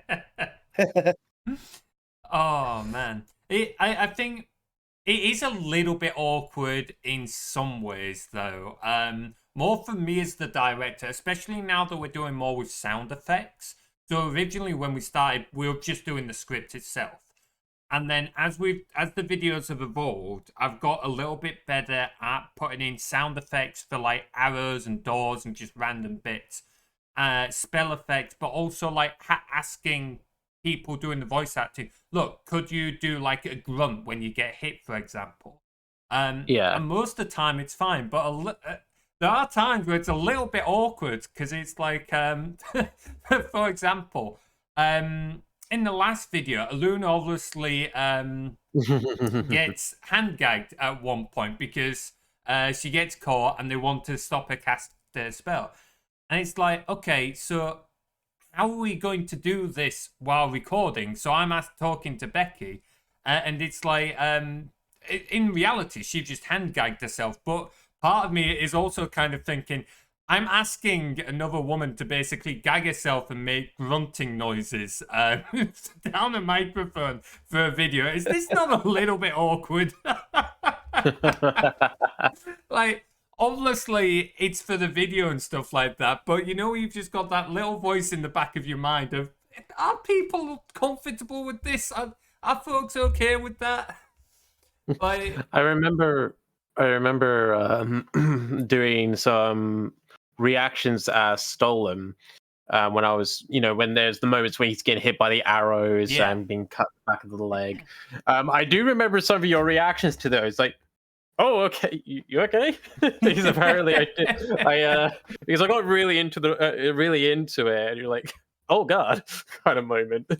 oh, Dan Jeevius, thank you so much for 27 months of subscription. Welcome on in, God dude. damn. Oh, Sorry, carry on, nice. thank. No, that's all right. I was basically done there anyways. I was just saying that it was just funny remembering your kind of reaction, your stunned reactions from some of the damage Storm had taken. Yeah, it kind of feeds back to what I was saying earlier, of just being surprised at how good people are and just being open to working with whatever. Down to the sound effects, the grunting, it's stupid things, but also just being willing to work with me to try and figure out what's best for the video. Such as with the grunting, like when you guys are willing to do multiple takes because we're trying to figure out the best way of doing it. Also how it can evolve over time. So like we'll try something for one video, and I'll get to editing, and it'll like kind of work. So when we get to the next recording session, it'll be like, well, we tried this last time and it sort of worked, but let's see if what we can do to try and like build on that. And so it's like it's evolving our skills to help evolve the videos, if that makes sense. Like it's working with each other once again to just try and do the best job we can do. Yeah, no, definitely. Oh man. I think the only other part of like this topic of the creation process that I had noted down was about the intro and outro. What do people think about that for the videos? Like the new intro and outro? I really like them. They give such a nice like vibe to the videos. They're really damn good, man. I'm glad people like those. Like the bookcase thing was kind of inspired from an old game, the Warlords games or the Warlords Battlecry games, which had a similar animation. Oh, yeah. Ah, you familiar with it, Fang? Vaguely familiar. It's ringing some bells. Yeah, in the start to the campaign of one of them, I can't remember which one. I think it might have been the first Battlecry game. It had a very similar animation, and that's kind of what inspired it. But I also liked the idea of the animation evolving as we have more stories. I wasn't sure how it would look, but I think it's kind of worked with the bookshelf slowly filling up as we do more stories. Same with the scrolls along the top. As we do more character videos, we're like adding more scrolls. So I'm glad people are liking it, because I was a little concerned people would think it would be shit. No, I like it because, admittedly, for me, I really like it because it's very thematic. Again, this is D&D stories, so having these books of the different adventures going on, as you said, the scrolls of the different characters, it is the stories that have been archived in this ever expanding library. Oh no! Oh no! Who My keeps tail! overfeeding the fire? Damn it! Tail! Who keeps overfeeding the fire? Poor Fine! This keeps happening. Apparently it was Jeevious last time. Jeevious was the last to put fire in. Genius! My poor tail. At least it wasn't straight to the face this time. Oh boy, I'm sorry, buddy. I did not mean for you to get such a beating coming on this stream. You put me here. You put me here. You blew me up after I got captured by 2 stone giants that were invincible. After being blown up, I then got caught and put on fire twice. What else can we do to him? Go on, guys, get your ideas in. You kill off my characters. Yeah, I'm glad people are liking him. I am pretty happy with the outro as well. Because again, going back to Ko-Fi memberships a little bit, I was a little unsure what I could offer, like on the memberships, and I know like shout outs are fairly common. So I think the format I've done for it works fairly well. My main complaint is that, in a YouTube video, you can get, when you face the video at the end, sometimes it'll come up with a subscribe button and like a channel link on the video. There was space for that with the old outro, but it doesn't really work with the new outro. So I've got to try and like find a way to link that in. Okay. But bar that, like, I think it works relatively well-ish, question mark. I'm open to notes, though. If anyone's got, like, suggestions for what they want to see, like, changes or edits to either the intro or outro, I'm totally open to them. I'll need to re-look over the outro bit, and I can give some feedback there if you want. But most of the time, from what I've seen, is a case of just having the end extended a little bit just to give time for the subscription and then card bits without it impacting the previous parts. Yeah, is what I've mainly seen. I can definitely do that. That's easy enough done. Maybe just a little bit of hanging about at the end. Yeah. Yeah, I can look at making that edit. That's easy enough. I normally cut it short after I stop talking, but that's not an issue. Okay, give that a go then. And that concludes today's story. Come back next time. One thing I do want to do, I think someone suggested this in our D&D story Discord. I think it was Fram that suggested this. Is start adding dates and that to some of the stories. Yeah, that might be good actually to help people get like a like an idea of the timeline and stuff like that. Yeah, a timeline of events. Yeah, so I need to. I've got a document for some of the timeline of stuff going on. So I need to finalize that and start doing that in some of the videos. I think, even if it's just, I don't know where I'll put it in, but I'll figure something out. but I think it would certainly be like good for folks. I will admit there is one idea that I would have, but you can't really do it with the intro and outro that you have, where it's kind of that cinematic kind of moments, but almost have the storyteller as like kind of characterized in some shape or form. I like the idea of that being sort of thing where there is a active narrator and if anything as well, and a person who is archiving these stories. See, funnily enough, I could sort of fit that in. I did have an idea for how I could. For example, you know how the book's moving towards the pedestal and that? Have Yeah. a hand appear with kind of like a spell effect to show like telekinesis or something like that. Yeah. And then like have a hand open the book. Fun fact, the books are actually meant to open in the animation, have the camera zoom in on that. However, unfortunately, for some reason, the book model I made was just not working with the opening animation.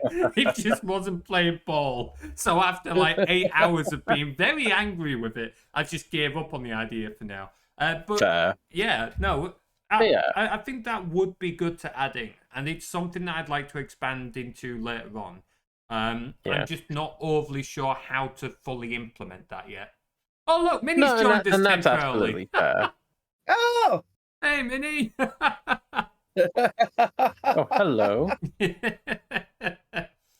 But yeah, no, I think that's good feedback. Appreciate it, buddy.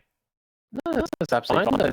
Again, it's one of those things where, if as a viewer, it's like I personally like that sort of stuff. Like I love seeing stories unfolding in some shape or form, and the idea of there being like an olden wizard or whatever this narrator is, it gives them a bit more placement within the world as well. It's not just this random disembodied voice. It's no, there's someone within the world who is collecting the stories of these adventurers, who's keeping essentially tabs on them throughout and archiving their journey. I mean, you could go one further and make it like a small organization, because we have multiple narrators. Like I've narrated, Prof's narrated, Bladed's narrated. I've spoken to Winry, and she's going to narrate at some point. So you could have a different hand, to kind of like show multiple characters, and then you could have like crests in the room, couldn't you, to like represent an organization to chronicle it. So I think that's some good ideas, to be fair. I see. Now I think I've offered about narrating before, but I jokingly went about it down the death battle route, or the kind of the old kind of style of trailers, like next time on Dragon Ball Z. Oh man, I have thought about like change up to that, but I thought it doesn't quite fit the style of the videos for the most part to do like next time. No. This is definitely more of that voice is definitely more of a, if you decided to go through the character sheets and give a hypothetical of what a battle between these two characters would be like. Oh, that's how I would imagine that voice being. That's true. I have thought, as a side note, it would be interesting to do sort of like battle analysis videos, where I look at the character sheets for two characters, give them a random terrain, and then kind of do a sort of a death battle, but more of an analytical breakdown on who would win. I would love to do a death battle with animations and stuff like that, but I can't animate to save my fucking life. It's our own version of the Ultimate Showdown of Ultimate Destiny. Exactly, yeah. But I think it could still be cool to do that kind of breakdown a little bit. I'm also meant to be starting some lore videos about the world itself, but I haven't got to them yet. Fair. So, I just thought of a thing with that actually as well. If you wanted to do it, so similar to the idea of like the multiple narrators, you mentioned about different areas of the world. I'm imagining these are like different kingdoms, places of note, and everything else like that. You could have if you wanted to different voices for some of these different locales of like those who are kind of the rulers of that particular kingdom, or someone of high note there who's kind of explaining this place to the adventurers. Yeah. Could do. I have thought about doing some similar stuff like that with the shorts. Like if people ask a question to a character, like folks could work on that. We could expand it to things like, as you say, the rulers of certain areas. I just had a stupid thought, like with the short thing. Stolen, why did you die so quick? That fucking flea bag got me in the back. If I had it my way, I would have ripped him in two. That's exactly the kind of thing I want to do with the shorts. Like some of it is like doing like again breakdowns and stuff like that. But other bits are if folks want to like ask questions of a character, like leave it in a comment. I will totally. I think I've done one already. Like just screenshot the comment, put it like in the short, and then the idea was I could ask whoever voiced that character to like voice a little something, and that what you did for Stolen would be fucking beautiful. That's actually something that you could add to the end if you wanted of your outro. So of course you do the like and subscribe and all that, but like where you got that kind of hang time at the end, just while it's saying subscribe and the end card thing, you could just say like give a little message of.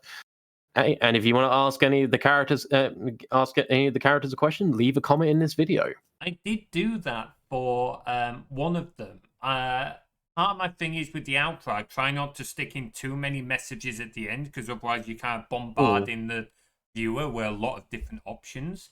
Yeah, it gets a bit. There's enough of it anyway. Yeah. That's fair enough. But it is certainly something that would probably be worth me trying to do a little bit more. Because it's that thing, isn't it? Where shouting out to a viewer, like shout outs have been shown to help encourage people do whatever action it is you're shouting out. Which is why I'm trying to mix it up. Sometimes shouting out the Discord, sometimes shouting out like the Twitch and the Ko-Fi memberships. I don't know if there's a better way of doing it. I'm just kind of doing it at random at the moment.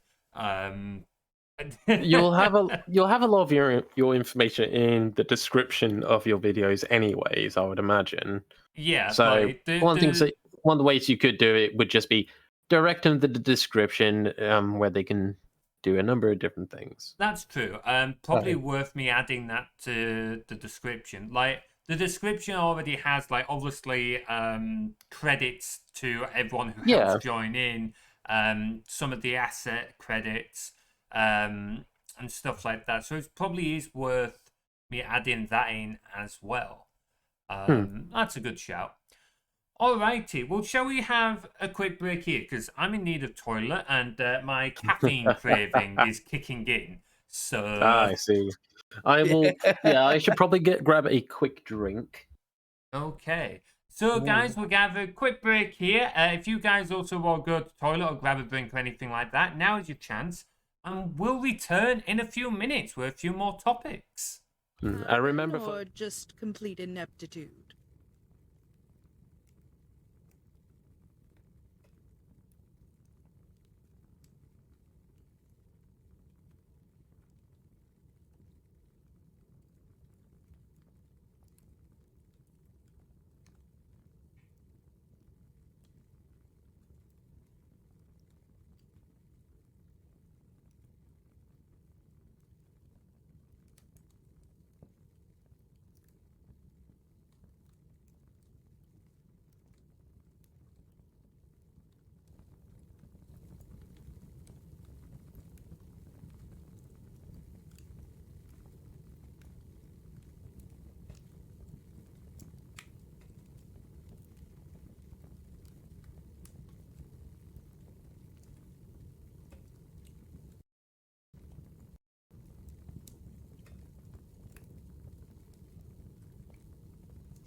What's wrong with this picture? I'll give you a hint. It's missing something warm and bright. Alrighty, we are back. Or two of us are anyway. Prof's just sorting something Hello. out. Oh, he's back. And I had a bit of an Ta-da. idea. I figured, seeing as though we've not got a game in the background and we're talking about the videos, we might as well just have the videos running in the background. So that I mean, you're not going to copyright yourself, are you?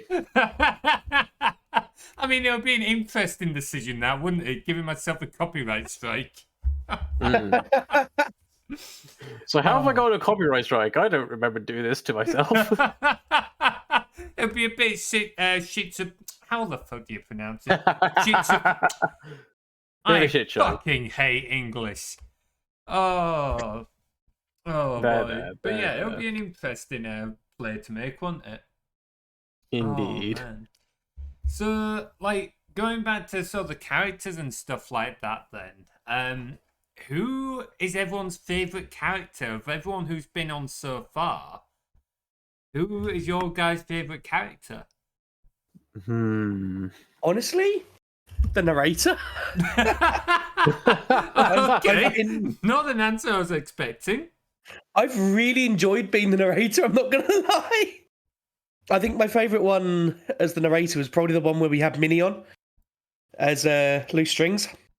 Which one And was that? it was the one where she was. It was the one where she was. She had to do that, like she was trying to distract Looping by flirting with him. Oh yes! Oh, that And was. I've got to say that it was so funny. Like I got to channel my like Baldur's Gate narrator. Oh, I see. Like she gazed deeply into his eyes. Just... Oh man! Honestly, that was a really good video. I liked that one partly because it was Looping's first video, but also because it kind of showed like Looping's not perfect. He's got his own flaws, and he's now got someone. Like for me, I've had Looping for years, and he's never really had anyone to match him on his mischief or anything like that. And now he's got someone who can kind of match him and keep pace in her own way. So, like, that's why I love that video. So, yeah, that was an awesome one. What about you, Fang? I think one of the characters that I've enjoyed watching kind of grow is, I'm trying to remember her name, is our good old wizard, Aluna. Ah, yeah. Luna's an interesting one because we get to see her story from the start of being an adventurer. Luna's good fun. It's cool. It's nice seeing it, and like again with the most recent video, like the one that you're currently playing right now, there is the moment where she's still kind of in that mindset where, oh, I have magic, I could probably deal with most things. But is then later kind of almost very much humbled, almost at the cost of her life, going, wait, no, magic can't solve everything. Yeah. she walks away with that experience. And being a nerd can only get you so far. Yeah. You get to see her growing in each video that she's in. Yeah. Yeah, I've really, really enjoyed her character arc as well that's been going on. Yeah, damn good fun. She was kind of written that way on purpose. I wanted a character that could kind of grow a little bit with the videos. Partly for me to like write and learn a little more about writing. But also, yeah, it kind of, you can use it to show the dangers and the growth and stuff. The last video in particular, which is on screen right now, I really wanted to try and show how she was learning a little bit, like with having more magic than she did earlier on, but how having more magic doesn't necessarily make you a better adventurer. So like that whole thing of her being invisible but still getting caught, just going to show that like power does not equal experience. Like it can still go sideways for you. I think the other thing as well, I think potentially why other people might also latch onto Luna as kind of being their character that they really enjoy, is because a lot of the other characters that are in these stories are already pre-established. Because of course they're from your games, they are already existing characters. You know all their history and stuff. But Luna is very much, she is in a sense the protagonist of this story. She is the one that the viewers are going to be following her journey from the start. Yeah, she She kind of fulfills grows with that the kind of role. audience. Yeah. Yeah. She fulfills the role of, I'll put in quotes here, the main character. As if we were looking at this in an anime setting, she is the main character that the audience is supposed to grow alongside with and learn more about her and kind of grow with her as she grows in her story. Yeah, that's what sort of semi by design, semi by accident. Like I said, I wanted a character that I could grow and learn with a little myself. Like more of the characters have character arcs planned, so we're also like going through loose strings a little bit, but she's got a little more coming up later on. There's other characters that will have more arcs, but we'll see them later. And it felt like Luna was the best one to start with, because basically for the reasons you said, it gives a character that the audience can grow and learn about the world with. So we can introduce the setting, we can introduce these other characters that already have established stories and stuff like that. And so when we move into the other arcs, the audience are already familiar with everything that's going on. So they've had a chance to link into these other characters through Luna, so to speak. Yeah. So, like, as an example of that, like with Luna, of course, in the first video that I helped with the recording of was with Leo, the bartender.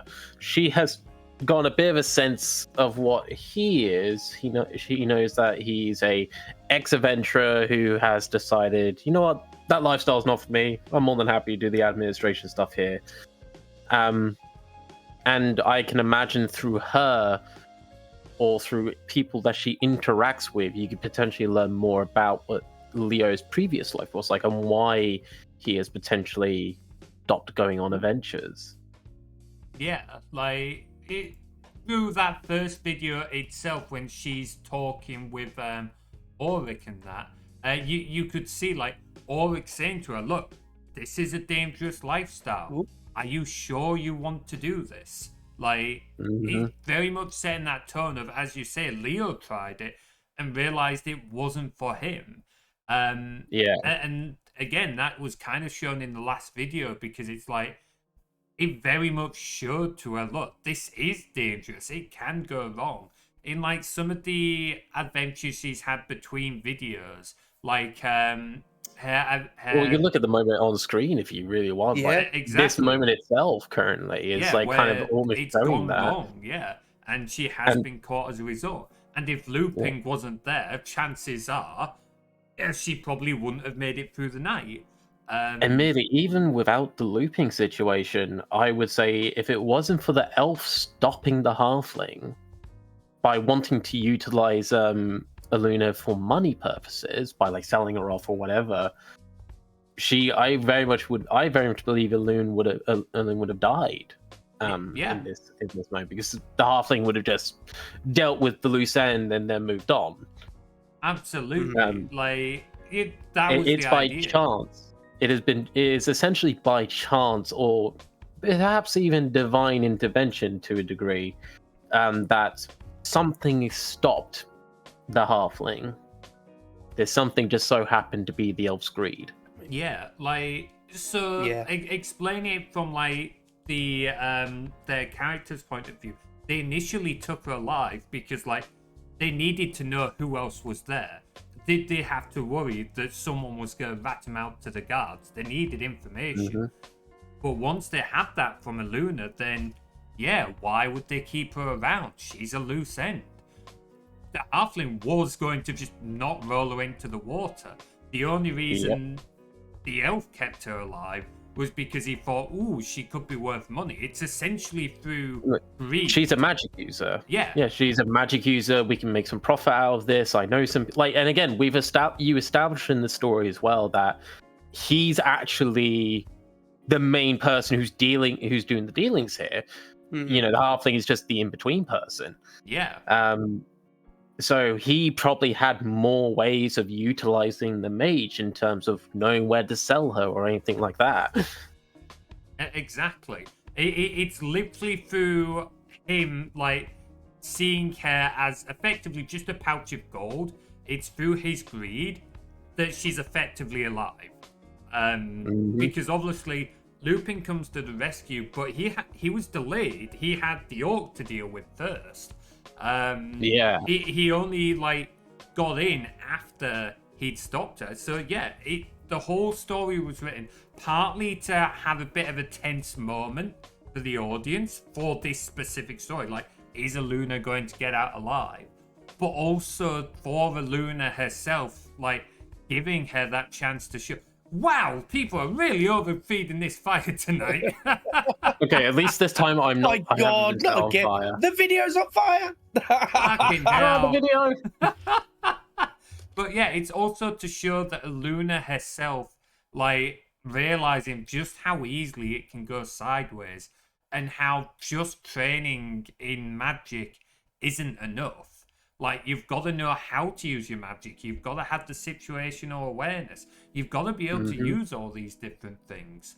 How the elf explains to her that, oh, you might have been invisible, but your environment gave you away. Exactly. That was something that Aluna didn't take into consideration.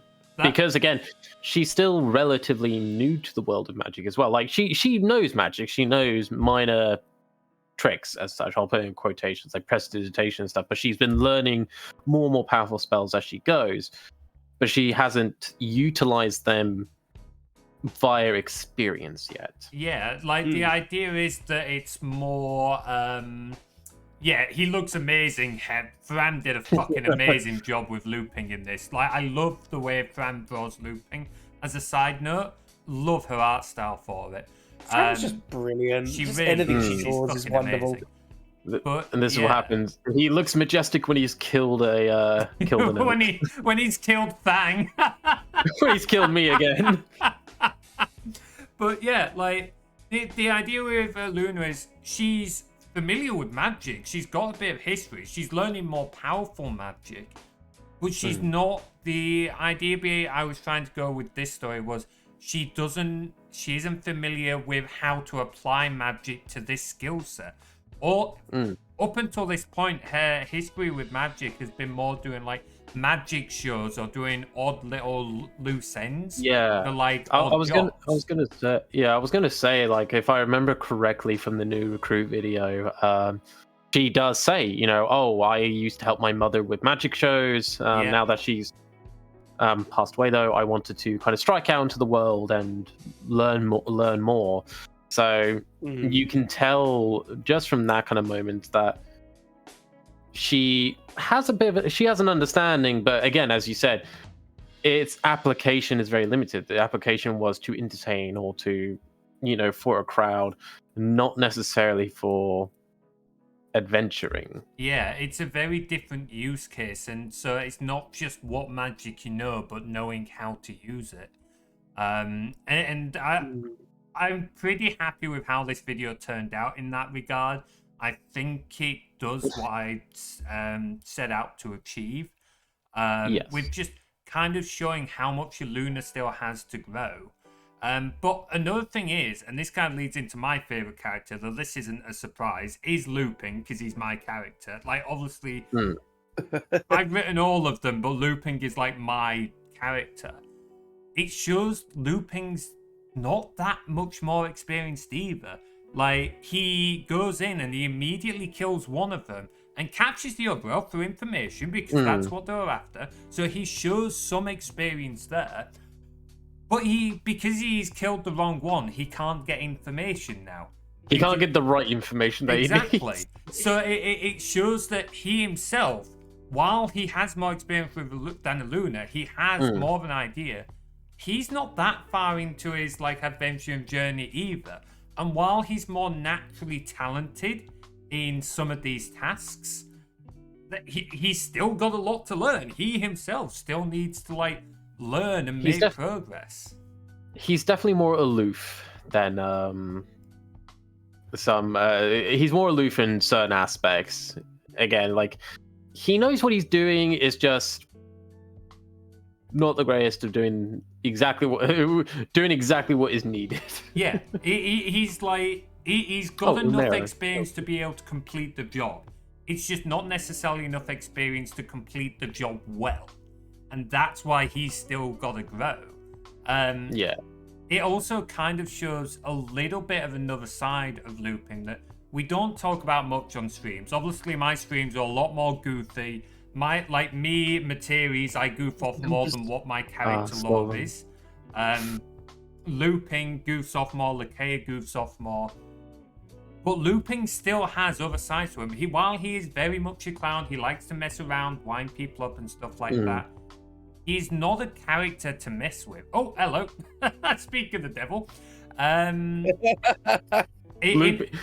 love how looping's just coming and going, all right, I'm going to take up this space here. This is all about me now. Yeah, that sounds about right for him. But he still has... he can be serious when needed. And if push comes to shove, he can still be dangerous. Like... So he's got a different side to him that isn't always shown from like all of my media, so to speak. He can be your angle or your devil. Yeah. I think as well though, like I think a shot that really shows that, like in terms of his a little bit more of his serious side, is again back to the previous video with the docs. When you see him with the bow, looking towards the halfling and the dead elf, he has a lot more of that serious expression upon his face. So there is definitely kind of, at least visually, you can kind of see that side to him there. Yeah, like he might be joking a little lighter, but that's because by the time he's talking, the danger's mostly over. The elf is dead, the halfling's tied up. Like, it's past. Luna's still tied up, but there's no more danger to her anymore, and he's still got his bow and arrow knocked, so he's showing, even though it's past, he's ready for if there's anything else to go. So yeah, looping's a little more he's not as shallow as what I sometimes show him on stream. I do sometimes do him a bit of a disservice, but like, he is meant to be a fun, light-hearted character for the most part, but he is one who does have some darker sides, and there's like elements of that we'll explore in later videos. Prof, I was gonna say, I was gonna say, I think again, through the eyes of Luna, we will see these things coming along. Like, one thing I'm quite interested to see, and I don't know if you've necessarily taken this into account yet, is the moment that Aluna kills her first opponent. She's not done that yet. She has, but it's been off video. It's been between videos. Okay. It was something I did kind of realize after I'd already planned this out. But also, so... maybe a little bit of a mistake on me in terms of writing, something to learn in future. But the idea is, so you know how she does her, in the new recruit video, she signs up for the guild? Yes. The idea is that after that, she has her own character video, which talks a little bit about what she does. And then that video actually mentions her quest that she got from Shinura, her task, that she has to complete in order for her to join the guild.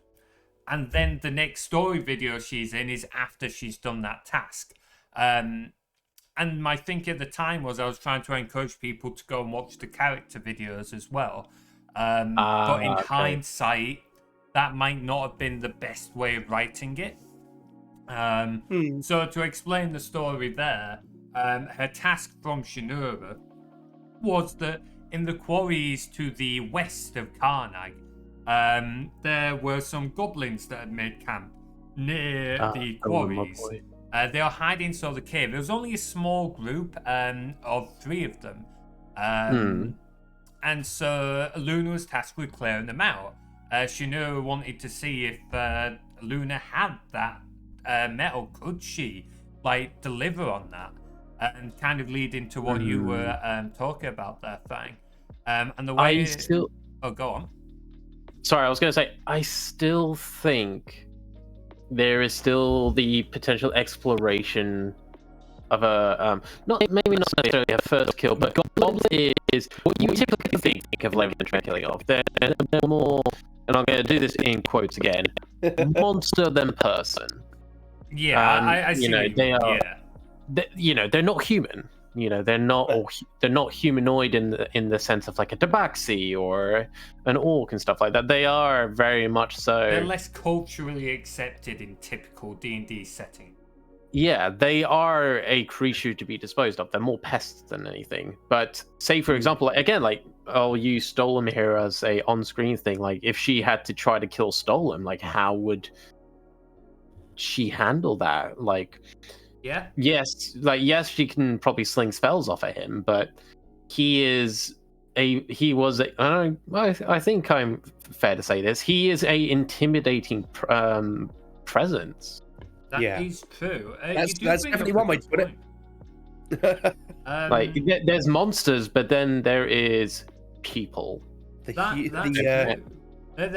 the fact of there's also the idea of looking at your opponent you're killing. The way she killed those goblins meant she was out of the way. She basically tricked them into a unstable tunnel and then used magic missile to drop. Classic.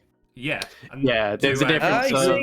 It was the tunnel, not it's there's to a degree a dissociation from the action. Yeah, you're still killing them, but it's not the same as here, where these guys with Looping and Delmore with Stolen, you're not looking the person in the eyes as you kill them. So, yeah, you raise a fair point with that thing. And yeah, I think Luna may face some challenges with that. Should she be faced with a task where she'd be required to look someone in the eye and kill them, I think she may struggle. Yeah, because the way I imagine that situation happening is either whoever she is with is busy dealing with another opponent, so she can't gain the aid for that way, or she's doing a solo mission or something like that, and something has gone wrong. Yeah, and it kind of forces her to take that action. It's she doesn't have a choice, otherwise, she is going to die. Yeah. That is a fair point. I hadn't thought about it too much. So it is something to think about. These are the sort of things I love thinking about. Oh, no, absolutely. I will more than happily go on with story rants like this. How would this person react to this? How would this person do that? This is exactly why I wanted to do this video. Obviously, it's fun to talk about D&D, the process of making the videos and stuff like that. But being able to talk about the lore and the characters and that as well, it really helps, show. I mean, one, it means we're all invested in this, which is brilliant. It's not just for me. We're all invested in this. But yeah, we get to talk about the characters and bring them alive that little bit more. How are they going to face these challenges? What are the effects of these challenges? What are the consequences after they've dealt with these challenges? It's... I think part of the thing that people forget with D&D when they play it sometimes is it's very easy to sit there and go, oh, I'm going to kill a bunch of people. Or, oh, I'm traumatized from X event. But, what exactly does that mean? How does that take shape? What is the ongoing effect of that? Being able to explore stuff like that with these characters is, something I will be able to do with these videos. One thing I imagine that I could imagine. I'm not necessarily going to say this is indeed the case, but I'll use Looping as an example here. You've mentioned about him giving the quips and being really lighthearted and stuff. I imagine that partially, especially in the heat of battles kind of moment, almost potentially a coping mechanism. Like, I've got to make light of the situation, or it might get too much. Depending on what his history is and everything else like that. But that's one way I can imagine it possibly being like. It is a very fair comment, and for a lot of characters, that is very true. The looping, it's true to a certain extent. He doesn't like killing. He'd rather avoid killing, but he will do it if he has to. At the end of the day, he's a ranger, he's a hunter. Things being killed for one reason or another is a part of life, and while he may not want to do it, he knows it's sometimes necessary. But still, with the light-hearted quips and that, he has a vibe for fun. But there are situations where it's like, no, he will go deathly quiet, get very serious, and in certain situations, there are still things that will trigger him to be incredibly angry. Bloody hell, looping. Will you stop being a dick? I know we're talking about you, buddy, but can you just fuck off for 10 minutes? Oh, actually, sorry. Before I forget, I am going to send you another link as well, and I'm going to timestamp it specifically because you just made me think of something. Prof, you've listened to Epic, yeah? Oh, yeah. So the moment where Odysseus is going through his castle. Oh, yeah. The initial bit where you just hear the music drop into this deep thrumming almost. Yeah, you're like, okay, time to get serious. Yeah. Sorry, the way you described that Materies made me think of that scene, and I can imagine some characters going that dark. I won't reveal too much yet, but there are certain things for some of the characters which we may or may not explore, some of which is coming up eventually. All I'm going to say for now is not all characters are necessarily as they seem straight up. And from there, we'll just have to see how the stories go. On another note, speaking of characters that actually... There is one character who's very close to looping for my favourite character, and we've only seen her once, and she's in the video, it's on screen now. And that is Shinora. Yeah, so Prof knows... I'm looking forward to her getting up. What was that, Prof? I'm looking forward to seeing her more. Yeah, well, you know her a little bit better, don't you? Well, as much as we can do.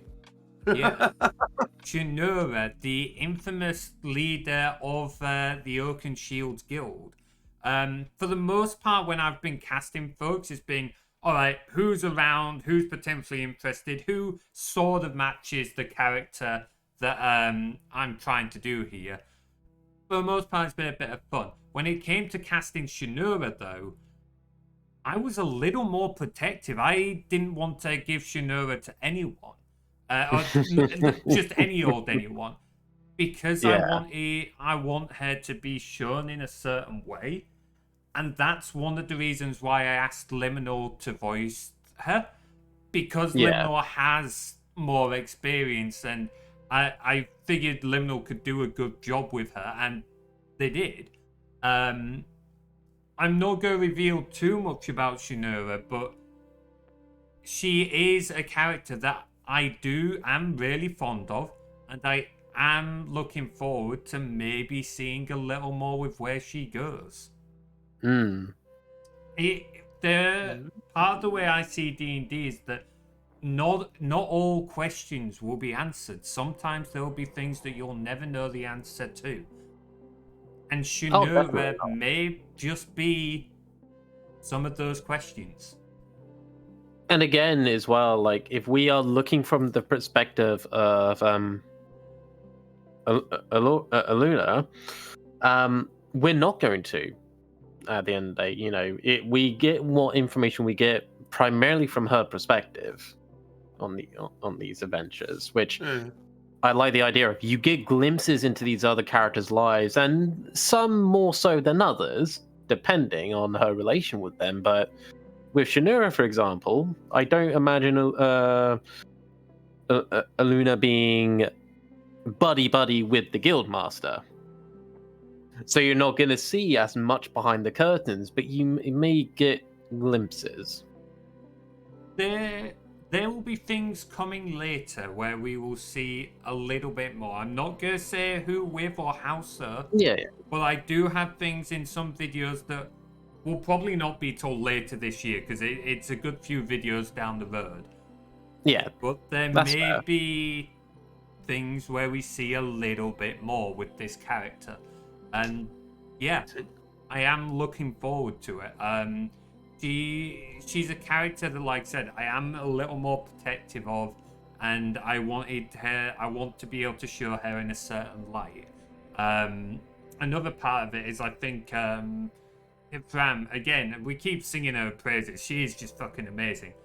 With her sketches and that does help show, even just down to like the pose and like the tattoo and that. Just helps raises some more of those questions that you just don't quite get the answers to. Intriguing. So, a few other questions then around some of the characters. We delve quite deeply into lore there, which I absolutely love. But one that's maybe a bit more light-hearted. If you guys were to form your own adventuring band, if you were a D&D character and you had to form your own band with any of the characters in any of the videos, who would you pick? Ooh. Right, hold on. Because this will unfortunately affect one of my answers, because I've only played 3 characters. Are we doing an evil campaign? Yeah. That's a fair question. I played 2 bad guys. Okay, that's a fair point. It doesn't have to be characters you've played, but I can see why you'd lean that No, way. it's fine. It's fine. Any campaign you want. It's the reason why I any asked. setting. Yeah. No, I have an idea what kind of character I would want to play as. Any campaign. But what characters would you want and why? I think I could make a good little party with the basis of the 2 dwarves. Yeah. And that halfling bandit that Sis played. I think those guys would vibe with her. Is the party called the Short Stacks? Yeah, it's absolutely called the Short Stacks. But you've got to have like 3 more people, so it's the short stack sticks. Wait, no. Should we add Jack and what was your halfling called? Hector. Yeah, Hector. Yeah, should we add Hector and Jack? We've got to add Hector and Jack. Fuck it, they count. We've got to add Hector and Jack. Yeah, now we just need one more short person. We need one more short king. Fuck it, let's just nab a goblin from one of those videos and stick him in a coat and pretend they're one of the survivors of the cave. They'll be like, I've got 3 kobolds and a French what he's doing here in my head. 3 kobolds. You know what? Fair. Oh man, Gleeble was not designated survivor. We had plans for Gleeble Gork. Wow. To be fair, the 2 dwarves would be an excellent shout. You've got a paladin and a fighter there. Like, the amount of martial ability you've got, it gives you a lot of, like, defensive ability. I'm curious, actually. Do you have any barbarians? Not like barbarian class. I will say now that the guild is, like, 60-odd members strong. So... No, that's fair. Yeah. There was the reason why I ask is because, like, when I play D&D, I either tend to go for wizards or barbarians. Those are the 2 classes I like to go for, because it's very much either full martial or full caster. That's usually how I like. But I very much enjoy playing barbarian characters. I've actually never played barbarian. It's a class I've never tried. It's fun. So if you're looking at it from a purely stat side of things, you don't really want to multi-class a barbarian. You best just go full up to level 20, so you can get the bonus 4 strength and constitution to a maximum of 24. They can be a bit of a powerhouse when it comes to attacks, but they do get outclassed in some ways at later levels in terms of pure damage output. But they can tank a lot of hits because of their rage, especially a totem barbarian with the bear aspect, which makes them resistant to everything except psychic. Aye. And they could have a mean health pool as well. I do need to try some of the others still. I often play Lupin where I can though, because I like his sort of his versatility and movement to an extent. His ability to move around, keep hidden, but also he's kind of got in a combat. He focuses on maneuverability and outmaneuvering an opponent, basically.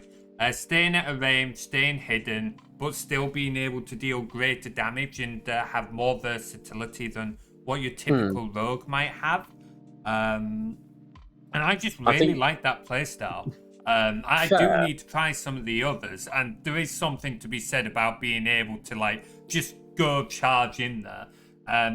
I remember a while ago for a campaign Prof was running, I played a dwarf fighter called Falmar Rotdell. That guy. He was brilliant. Like, his stats were fucked. The dice rolls I got for him were kind of bonkers.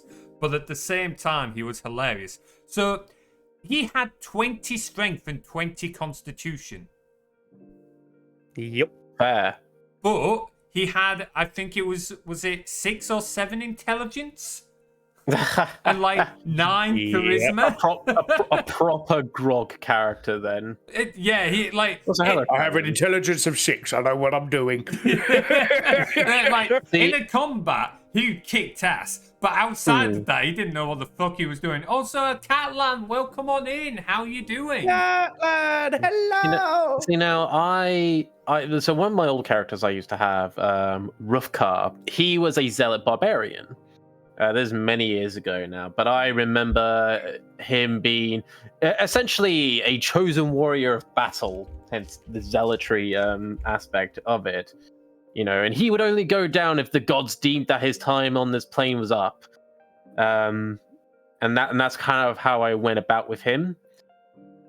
So it didn't really matter if he was smart or not. It was his own convictions is what kept him interesting for me. It's like, I am Rufkar, and I'm here to challenge you. Absolutely. Fight me in honorable combat, and let us see who the gods favored at this day.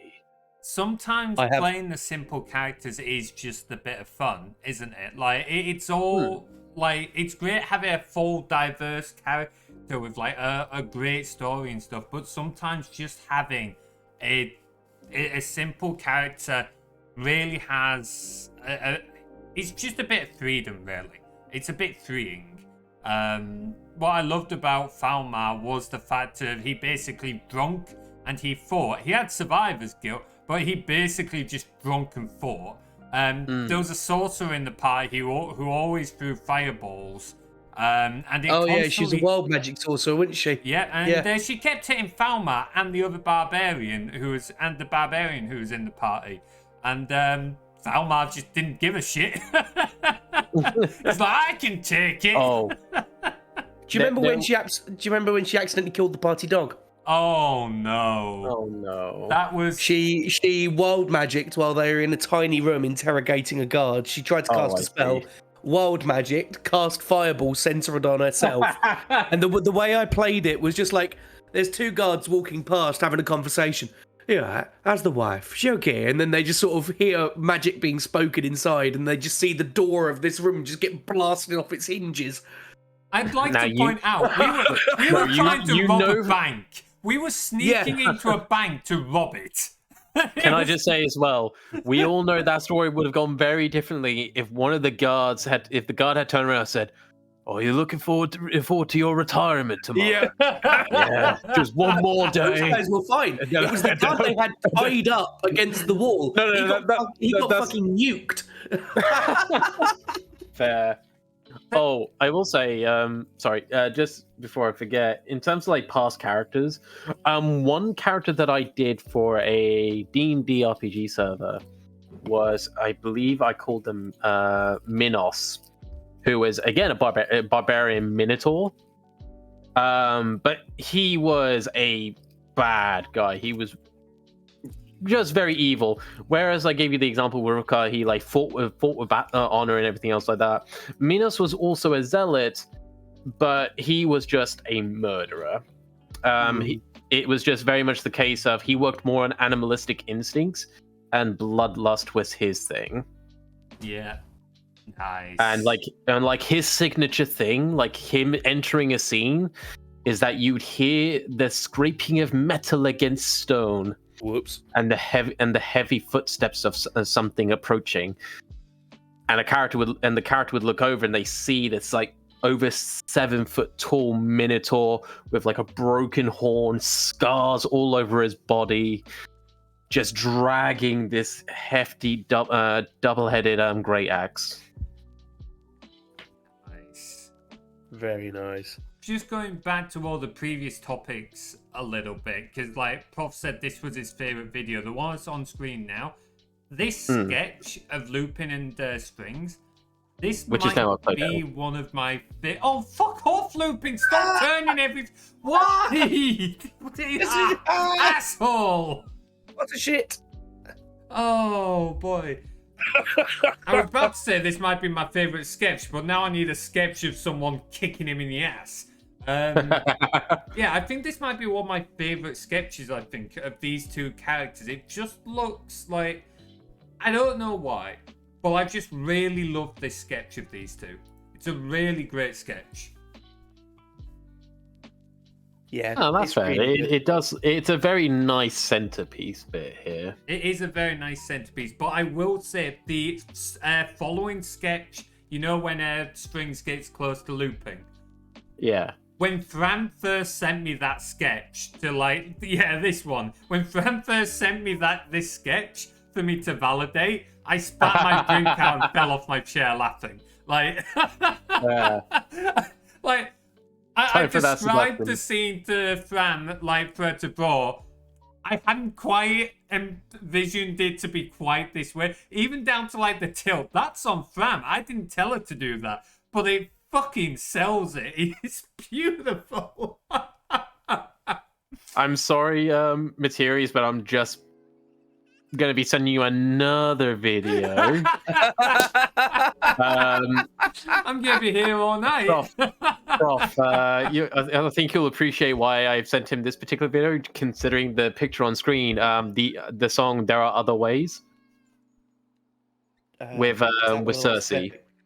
Oh yeah, I don't know. I don't know the whole the song. Knows. Basically, I know it through, it's when he's trying to convince Cersei to change his men back into people, and she's singing to him that there are other ways of persuasion and all that sort of stuff.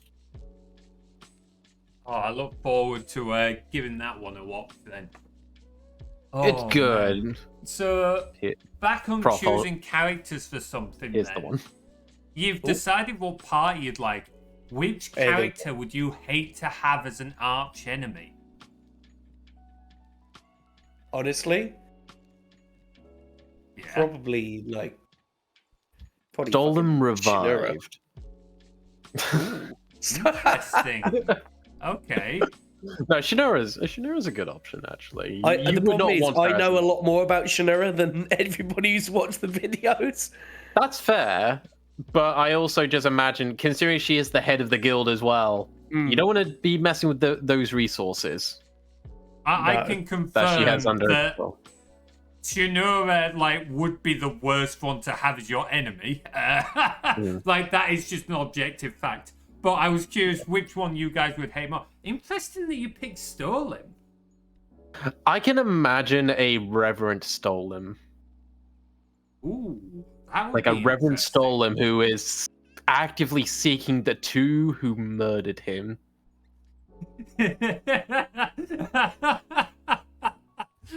Sorry, you've just reminded me of something from our campaign, and Prof's going to know what I'm talking about here, where I did kind of do something similar. So it wasn't someone coming back from the dead, but there was a moment in the campaign where one member of the party is also another Tabaxi Ranger, and she's called Diablo. And the full party was with Lupin, and they had to try and sneak through a city. Unfortunately, there were wanted posters for some of them in the party, for reasons they'll take way too long to explain here. Yeah, they were hiding, and Lupin and Diablo got spotted, and the guard recognized them. One of the guards recognized them. The other guards didn't. So do you know what the party did? And this was mainly Tim, admittedly. They fucking gaslit this poor guard into thinking he was being racist. Kinky. They literally made all the other guards like turn on this poor man and be like, "How dare you be racist? You can't be doing that. You can't be doing that." We fucking fake newsed this guy's entire life. We cancelled him. It was brilliant. It was horrendous, and they actually managed to get through the whole city, even though they've been recognized. Fuck off, Lupin! Even though they've been recognized, because suddenly all the other guards were terrified of saying anything because they didn't want to be cancelled. So, as a result, this one guard who got cancelled, unbeknownst to the party at the time, he lost his job. He lost his wife. He lost his job because he lost of what? His children.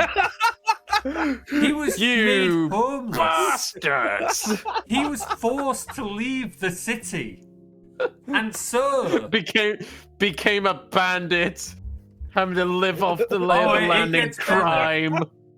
How the mighty have fallen. Later on, racist. I wasn't racist. Says the guard. He literally became known as Gary the Gaslit Guardsman. And the basic was Gary weren't even his name as well, but we gaslit him into that too. It's not even that. Like, I told the guys at work, and they gaslit me into thinking that was his name. I couldn't remember his name. But yeah. So after that happened, months passed, literally months in real time.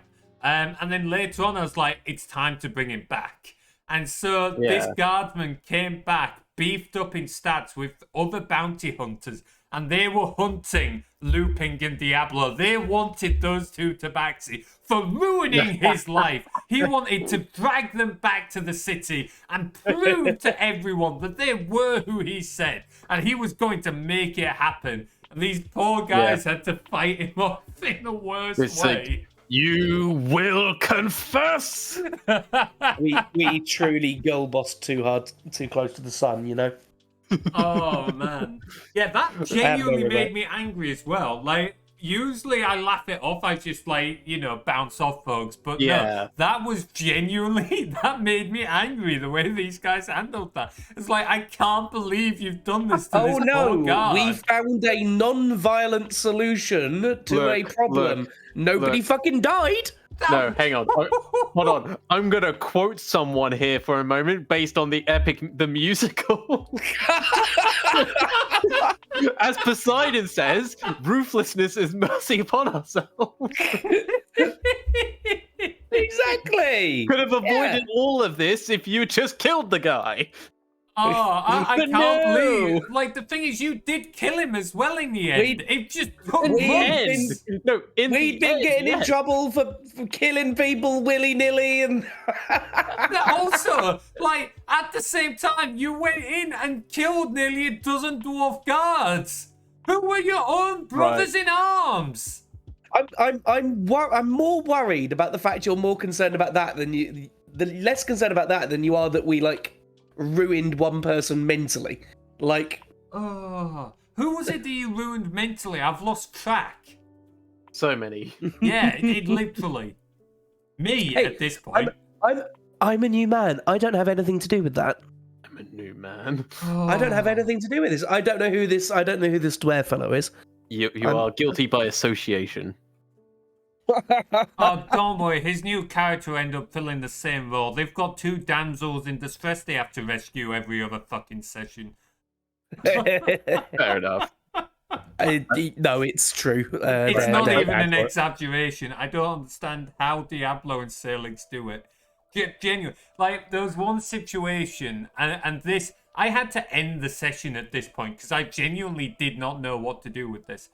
Again, they were in the city, and for context, in the campaign, it's the Shielded Islands, but it's not canon to the stories. The Shielded Islands is at war with another country called Aslux. And these guys were in a city in Aslux, trying to get information and stuff like that. But as like the guards there didn't know who they were, but would go after them if they did like realize who they were. So Diablo and Salix were on their own because they'd split up to get information. All right, fair dues. I'd kind of planned for that. And they went and spoke to some guards of all people. I was like, okay, interesting choice. And one of the guards recognized them. So the 2 of them kind of awkwardly made excuses and walked off. And so me thinking, right, I don't want the guards to call the city guard on them, like all the city guard on them straight away, because that'll bugger everything up. So what I'll do is I'll have this guard just grab a friend and they'll follow him for now. To give the players a chance to try and like recover from this stumble. So the guards followed the 2 of them. And they knew they were being followed, and they're like, so they just kept walking around for a while until eventually they tried going down an alleyway. And it was like, okay, no. So the guards collared them in the alleyway. They tried to, again, like, pretend that they were not who the guards thought, but it was like, no, the guards have cottoned on to this by now. And at this point, I should point out, this was 2 characters at level 8, a monk and a ranger, with 2 guards, like challenge rating 1/4. Like they could have done so many ways of handling this. It's like, right, yeah, the guards are going to try and kidnap you. Okay. What? Okay, they've just surrendered. Like it was like, okay, the guards are going to tie you up. Yeah, we're just gonna let them tie us up. What? You're not going to fight them? You're not going to run? You're not going to like use any magic or spells, try and sneak away? No, we'll let them kidnap us. Okay, do you have a plan? Like, are you going anywhere? No, we don't know. We haven't got a plan. We're just going to let them take us. Het has decided to leave the fires going and just keep my hair on fire. Well, my character Leo's hair on fire. Oh, Hey, It always comes down to anything related to me. Oh boy, yeah, it's on you anyway because it's Leo. Yeah. But yeah, like I ended up having to call the session early there because I didn't really know where to take it after that because That's fair. I didn't expect him to just give up without a plan. Bulldoze through. You expected them to get through. I expected them to do something. I didn't expect themselves to pretty much just hand themselves over on a silver platter. Like, let's confuse the fuck out of the DM. Yeah. Okay. It's like, okay, you know that would usually result in like certain death, right? It's alright. Okay. So I did end up putting something in there, and in like the other 2 managed to rescue him only just in the end. But it was a bit of a I don't know what to do with this. It was one of the few times in my history of DMing where I was genuinely not sure what to do with the situation. Yeah. Oh, man. Well, I think we've discussed a lot about characters then. If you guys want to end at any point, by the way, just let me know, because I know time's getting on, but I'm happy to carry on if you are. I'm happy. Like, have we still got more questions? There's no more questions, but there was like one more topic. There was a few more topics I had noted down, but there's one in particular that I wanted to talk about if you're game for it. Yeah, go for it. It'll be an interesting one. I'd be curious what your guys' thoughts would be. And by the way, guys who are watching, this is not us saying this will happen in any way. This is more just theorizing right now. What would you guys make of the idea of doing live action stories? Right, as a person who has done get me in front of a green screen, do you? right, so as a person who has done LARPing before and Viking reenactment, I think you know my answer. I've still got my old axe. It's funny that I've still got all my HEMA equipment and stuff like that. My LARPing axe, anyways. It's something I've wanted to do. It's not on the cards right now because, guys, the stuff that goes into doing like a live action shoot for some of this stuff is kind of nuts. But it's like I was just thought it could be a fun one to talk about some of the ideas, like what stories we could do, how we would go about it and stuff like that. Yeah, I know. My pronunciation's awful. Like, I've got a story. all right, we're banning Prof from chat. But yeah, it's I would definitely be up for it. I'd be more than happy to do whatever it is you would like me to do. Whether you want me to be a villain. Oh, I see. Prof has been captured by burglars after his Stolweez comment. Yeah, that's what he gets for picking us. I totally didn't bribe him into doing that. Don't look at me. You wouldn't pick on someone who's ill. Oh no, you would. You absolutely would. Yeah, I'll put some rescue points towards you. Can I rescue myself? No. Yes, I fucking can. No. Yes, you can. The game's not that smart. No. What I'm saying is, no, you're not allowed to thematically. Yes. I'm gonna do it once, and that's me like rattling the bars a bit, going, "Let me out, you fuckers!" It's you reaching through the cage and trying to like strangle one of them through the cage. Yeah. I will say there's only one burglar left anyways. So if anyone else wants to potentially rescue Prof, God, I they're love only you. level 7 as well. So yeah, because I don't want Prof to save themselves. And I've used up all my rescue attempts. Yeah, this one's not broken, thankfully. Although the ropes disappeared, so I might. It's all right. You can still see the fire. You can still see the fire. Yeah, there's still some bugs to iron out. For some reason, going off topic here, but this mini game has just been cursed from the start. I don't know why it's been so unreliable compared to everything else, but it's just been cursed from the start. But yeah, with the live action stuff, it's something I would love to explore at some point.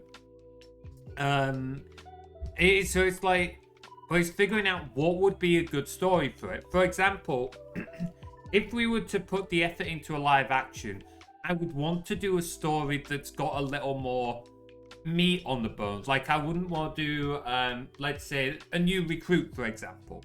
Not that it's a bad story, but I want to do something that's got either a bit more action or a little more tenseness, like a little more something for the viewer to enjoy, if that makes sense. So there's two ways you can approach this. You can either do the Viva La Dirt League route. Nice.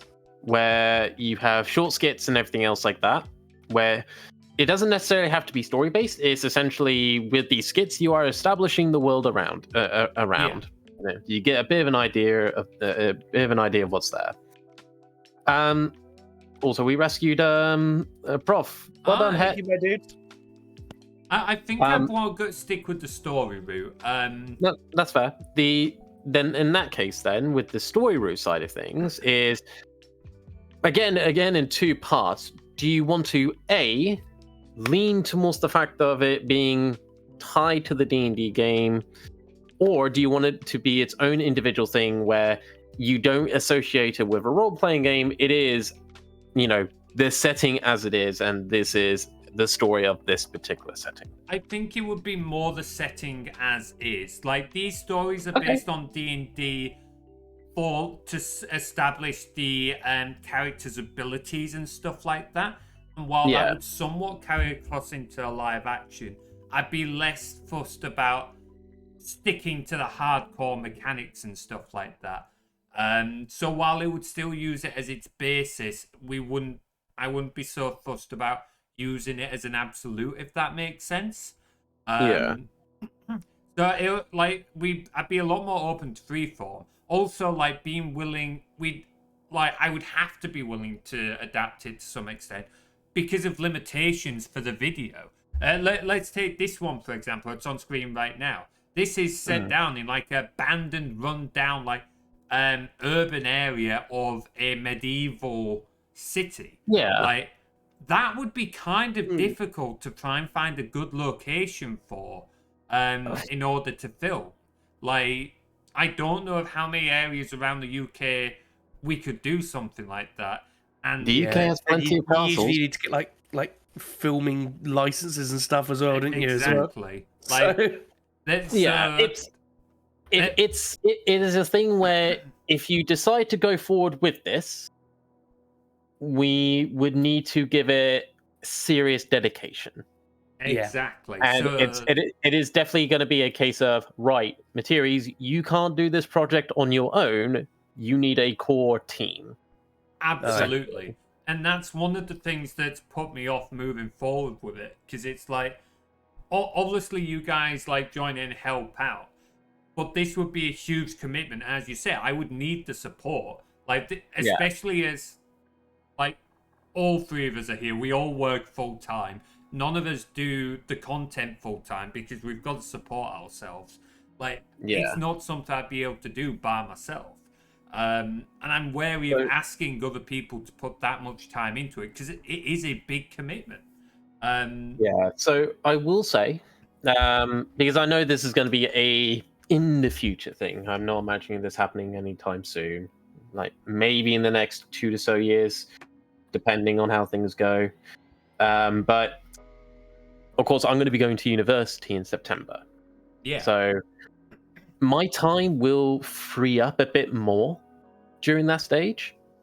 Like, yes, I'll have uni work to do, so I'll still be doing art and stuff like that. But I can then potentially have some more time to be able to dedicate to a project like that. That's kind of cool. So, like I said, stuff like that makes it easier, and it would be great. And it's something I'd like to look at some point. It's not on the cards now, but certainly, like something like that, if you'd be willing to help, does make it more viable. Like there's still other things as well, like the equipment like needed to be able to film something like that. Some of it we could probably work around. So it's like I was thinking to myself, I was coming up with sort of these topics. If we were to film a live action, what stories could we potentially do? Like if I was to say right now, which story of the ones we've got so far do I think would be the most achievable? And I think the best one for it would probably be like the most recent video. Because I wouldn't want to do anything combat based. Because yes, we've got weapons, yes, like done human stuff like that. But holy fuck, like the safety of that. And then you've got to deal with the choreographing and everything. Yeah. No, I get that. I think the other thing as well you would need to ask yourself is, do you want to tell the stories that you have already told, or do you want to go for something new? I think so if we were to do it right now, I think I would go based off one we've already done, but doing a live action version of it, because then some of the work's already done for us, if that makes sense. We have a story, and while we'd adapt it to fit like whatever limitations we've worked with, we wouldn't have to worry about telling a whole new story. So it would cut down on some of the work needed. But that doesn't mean that would definitely be the case. As we said, right now we're talking very much theoretical. As you said, a year from now, 2 years from now, maybe something will change. Maybe it would be a new story. And then, then we could write something custom to our limitations. It might work better there. I think what it would be the case of Materies, if to be like 100% honest, in terms of starting, is rather than just going out trying to think what story can we tell, is right, what resources do I have available to tell a story? Oh, So absolutely. So establish your team first, and then from there, it's then the case of sit down with your team and go, right, what do we want to tell? What kind of story do we want? Don't get me wrong, I'm not great at telling stories, but I love improvising. So if you tell me an idea that you have, I can bounce back with you and go, oh, I really like the sound of this, or oh, I like that, but maybe we could tweak it this way. And just like I would be more the role to help mold things to something else or give alternative ideas. That would absolutely be what I'd be looking for. Like I would go in with an idea. So if I was to do this right now, I would sit and look at what resources I have, how viable it is, have a potential idea / story in mind, just so that I have something to approach people with. Then, as you say, it would be a case of like getting a team together of folks who would be interested and potentially be able to join in, and then saying, look, this is what I've got so far. Let's see if we can work with this. And then after that, if we decide we need a different story, we could choose a different story. Yeah. Do we want to make a new one? We could write a new one. Do we want to change equipment? Like, I would come in with a basis of an idea so that we have a foundation to start working on. But then I would be looking for that input because, as you've already said, it would need to be a team effort. It's too much for one person who already works full time to try and pull through on all of this. It's also then.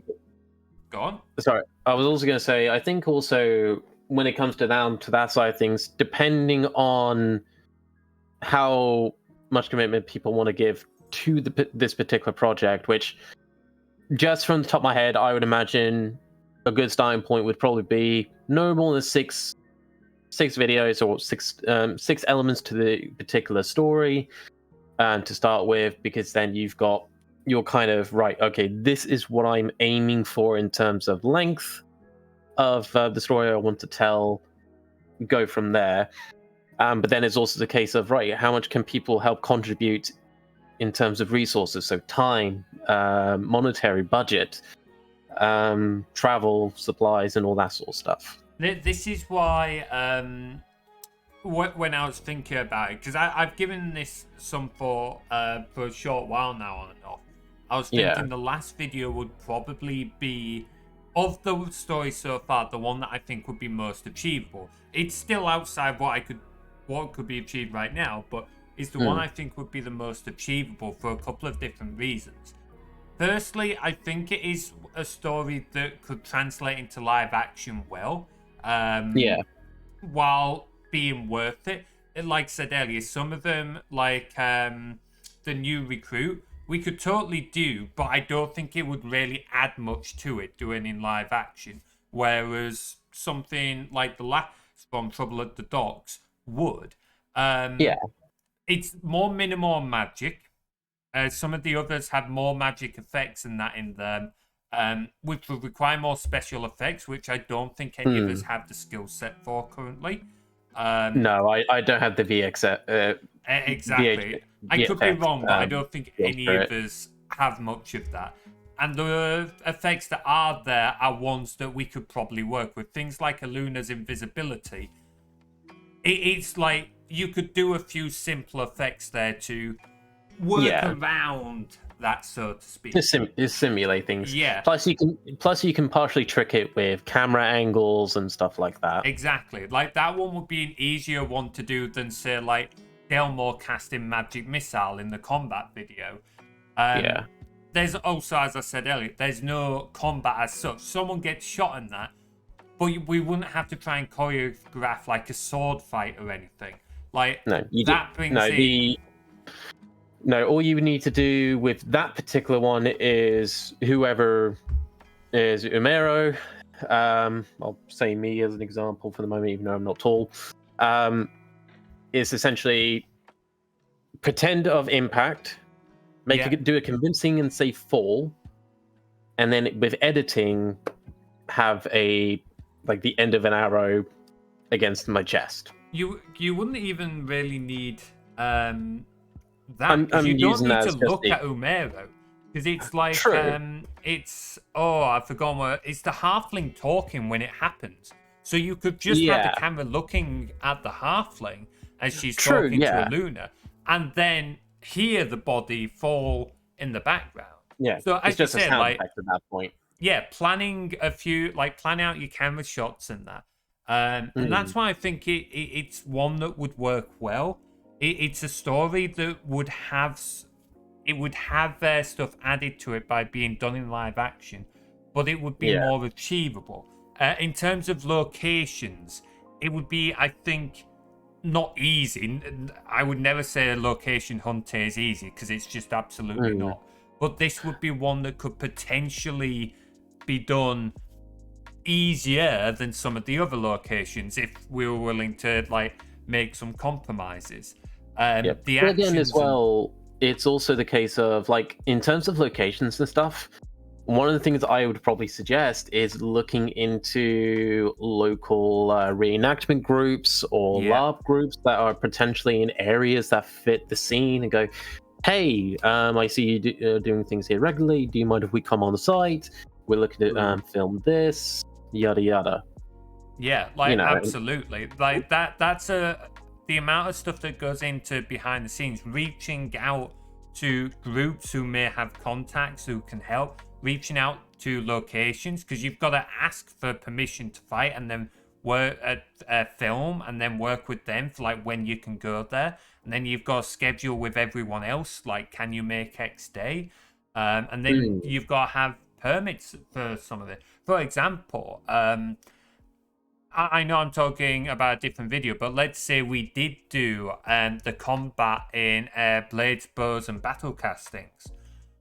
We can't just turn up somewhere with swords and start fighting. We'd end up with the police called on us, quite rightly. In trouble. Yeah. So suddenly you've got to talk to the police and deal with, okay, is this something we can do? Do we need to have everything signed off there? Because I don't even know how you would go about that. So we'd have to do research to see if that's possible, and if it is, what is required for us to be able to do that. So I've still got communications with the LARPing group I was a part of and the reenactment group I was a part of.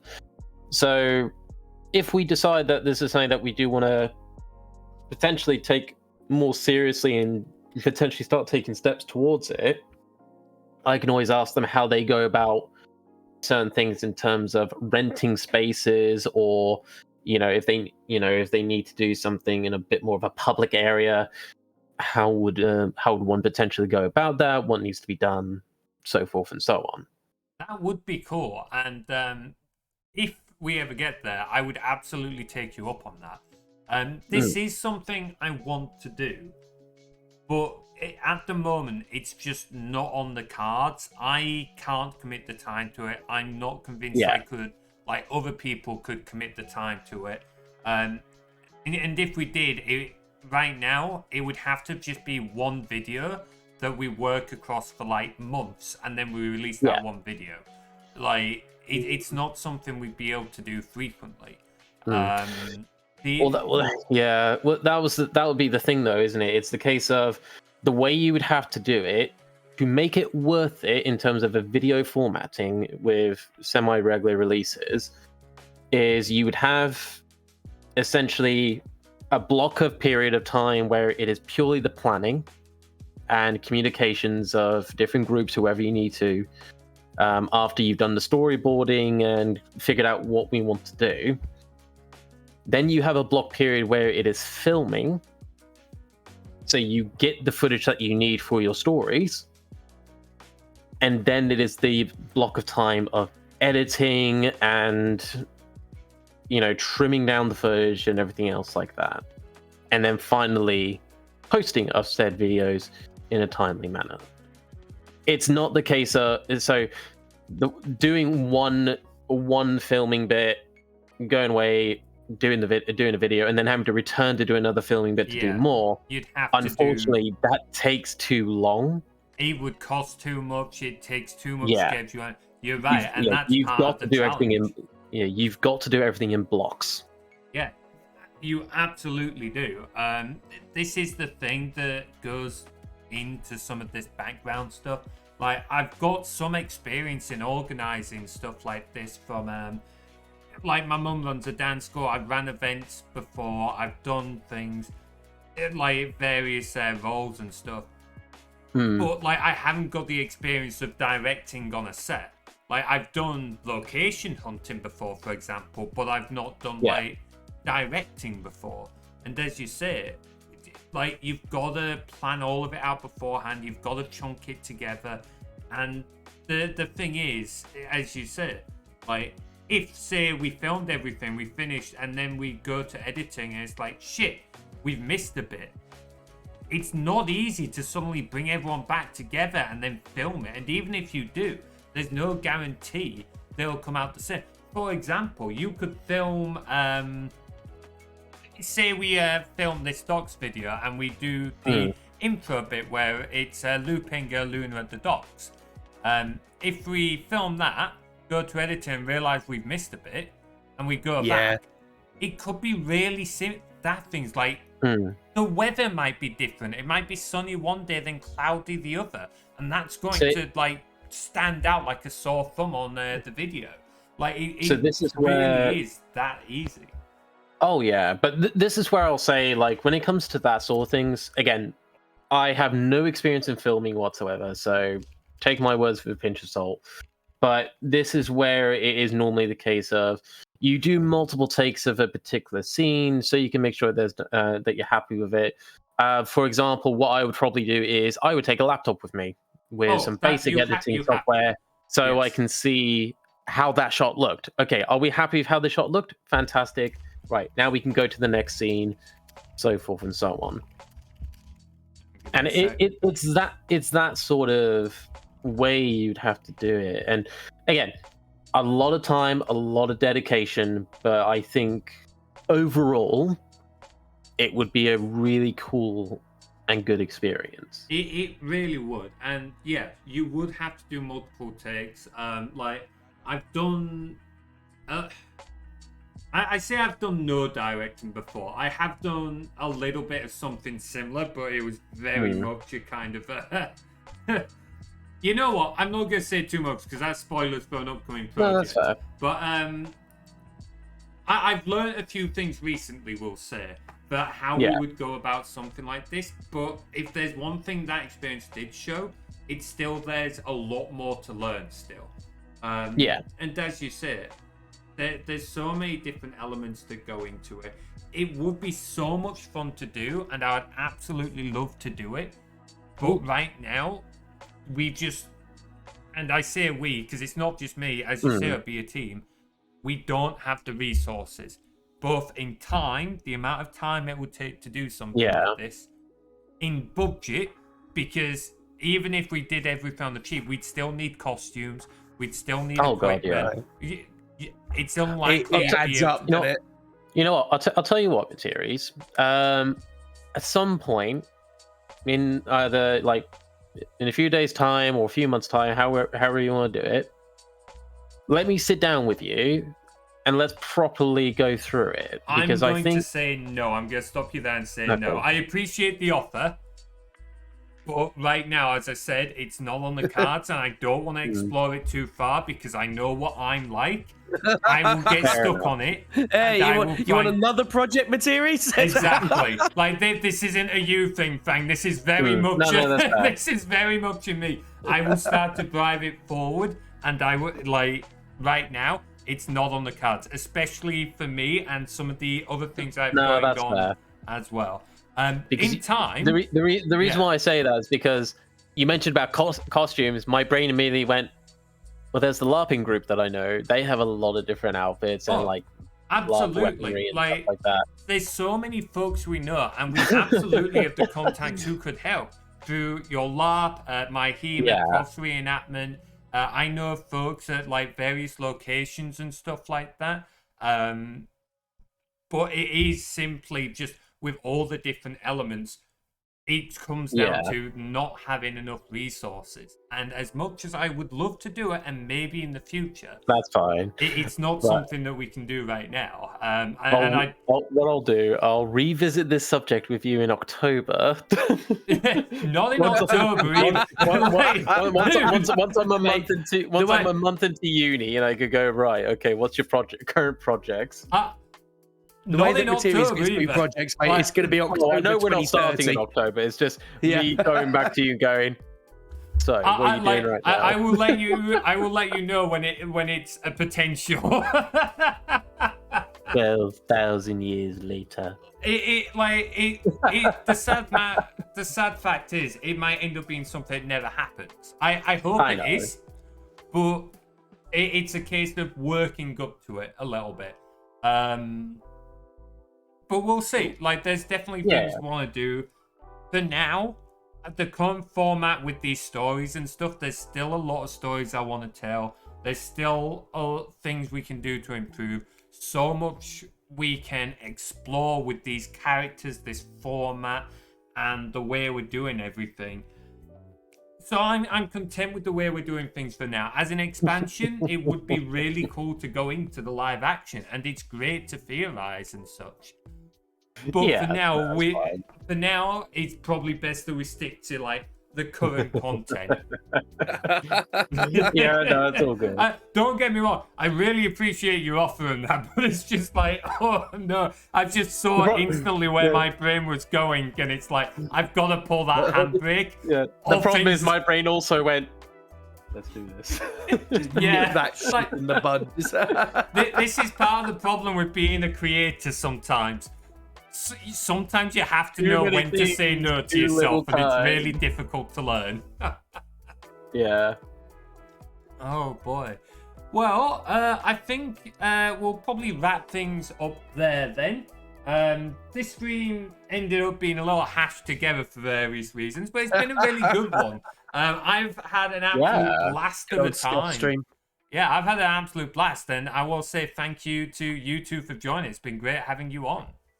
Pleasure. Thank you for having us. Pleasure. No worries. I reckon we'll probably do more of these occasionally and like rotate people out of everyone who helped with the videos. But it would be nice to do these like every so often, I think. Yeah. Yeah. Again, more than happy to do so. So, guys, please do go check out these two, Lazy Fang Games and Prof Flintlock. You've likely seen them around before now in our communities, but please do give them a follow if you haven't already. Great guys, and they obviously do a lot to help support our videos as well. So do go check them out. I think we probably won't raid out today because honestly I don't have the energy right now to then talk to another streamer, so we'll probably just end for today. If you want to jump in our Discord though and you want to learn more about the videos or talk to the community or anything like that, here's a link. Please do jump in and say hi to everyone else. Next week's streams are there's only going to be one stream as unfortunately I have other things happening. But we'll be back to the usual schedule the week after as well. Anything you two will say before we wrap up? Did you know? No. I'm trying to think of a funny fact now. Hang on, it's not coming quick enough. Well, while you think of your funny fact... Buy me time, Fang! Buy me time! Yeah, while you think of your funny fact, again, thank you very much for inviting us to this. I had a lot of fun just chatting with you, discussing... different processes, just general interest with, your D&D stories and and role playing as a whole. It's been interesting hearing some of your project ideas that you have in the works, and I'm really looking forward to seeing those, and really looking forward to being able to help out where I can. Absolutely. Thanks for joining as much as you do, dude. No, that's all right. Prof, I've given you as much time as you're getting. Prof. Did you know that a horse actually has more than 1 horsepower? Yes. Because it depends on the type of horse and that you've got. I also don't think horsepower is a very standard... I could be wrong. You wasted your opportunity. I don't think horsepower is a standardized thing either. I could be wrong though. maybe it should be replaced by something else. I think we should use like swallow power. Swallow. No, that sounds bad. I just went for So, because I was going to make a Monty Python joke, and it was going to be what is the? I was going to make a what is the SP? It's not that kind of stream, Prof. And then it went very different. Sorry. Prof, not that kind of stream, Prof. What are you doing, Prof? No, quick, just go with the classic. Your mother was a hamster and your father smelled of elderberries.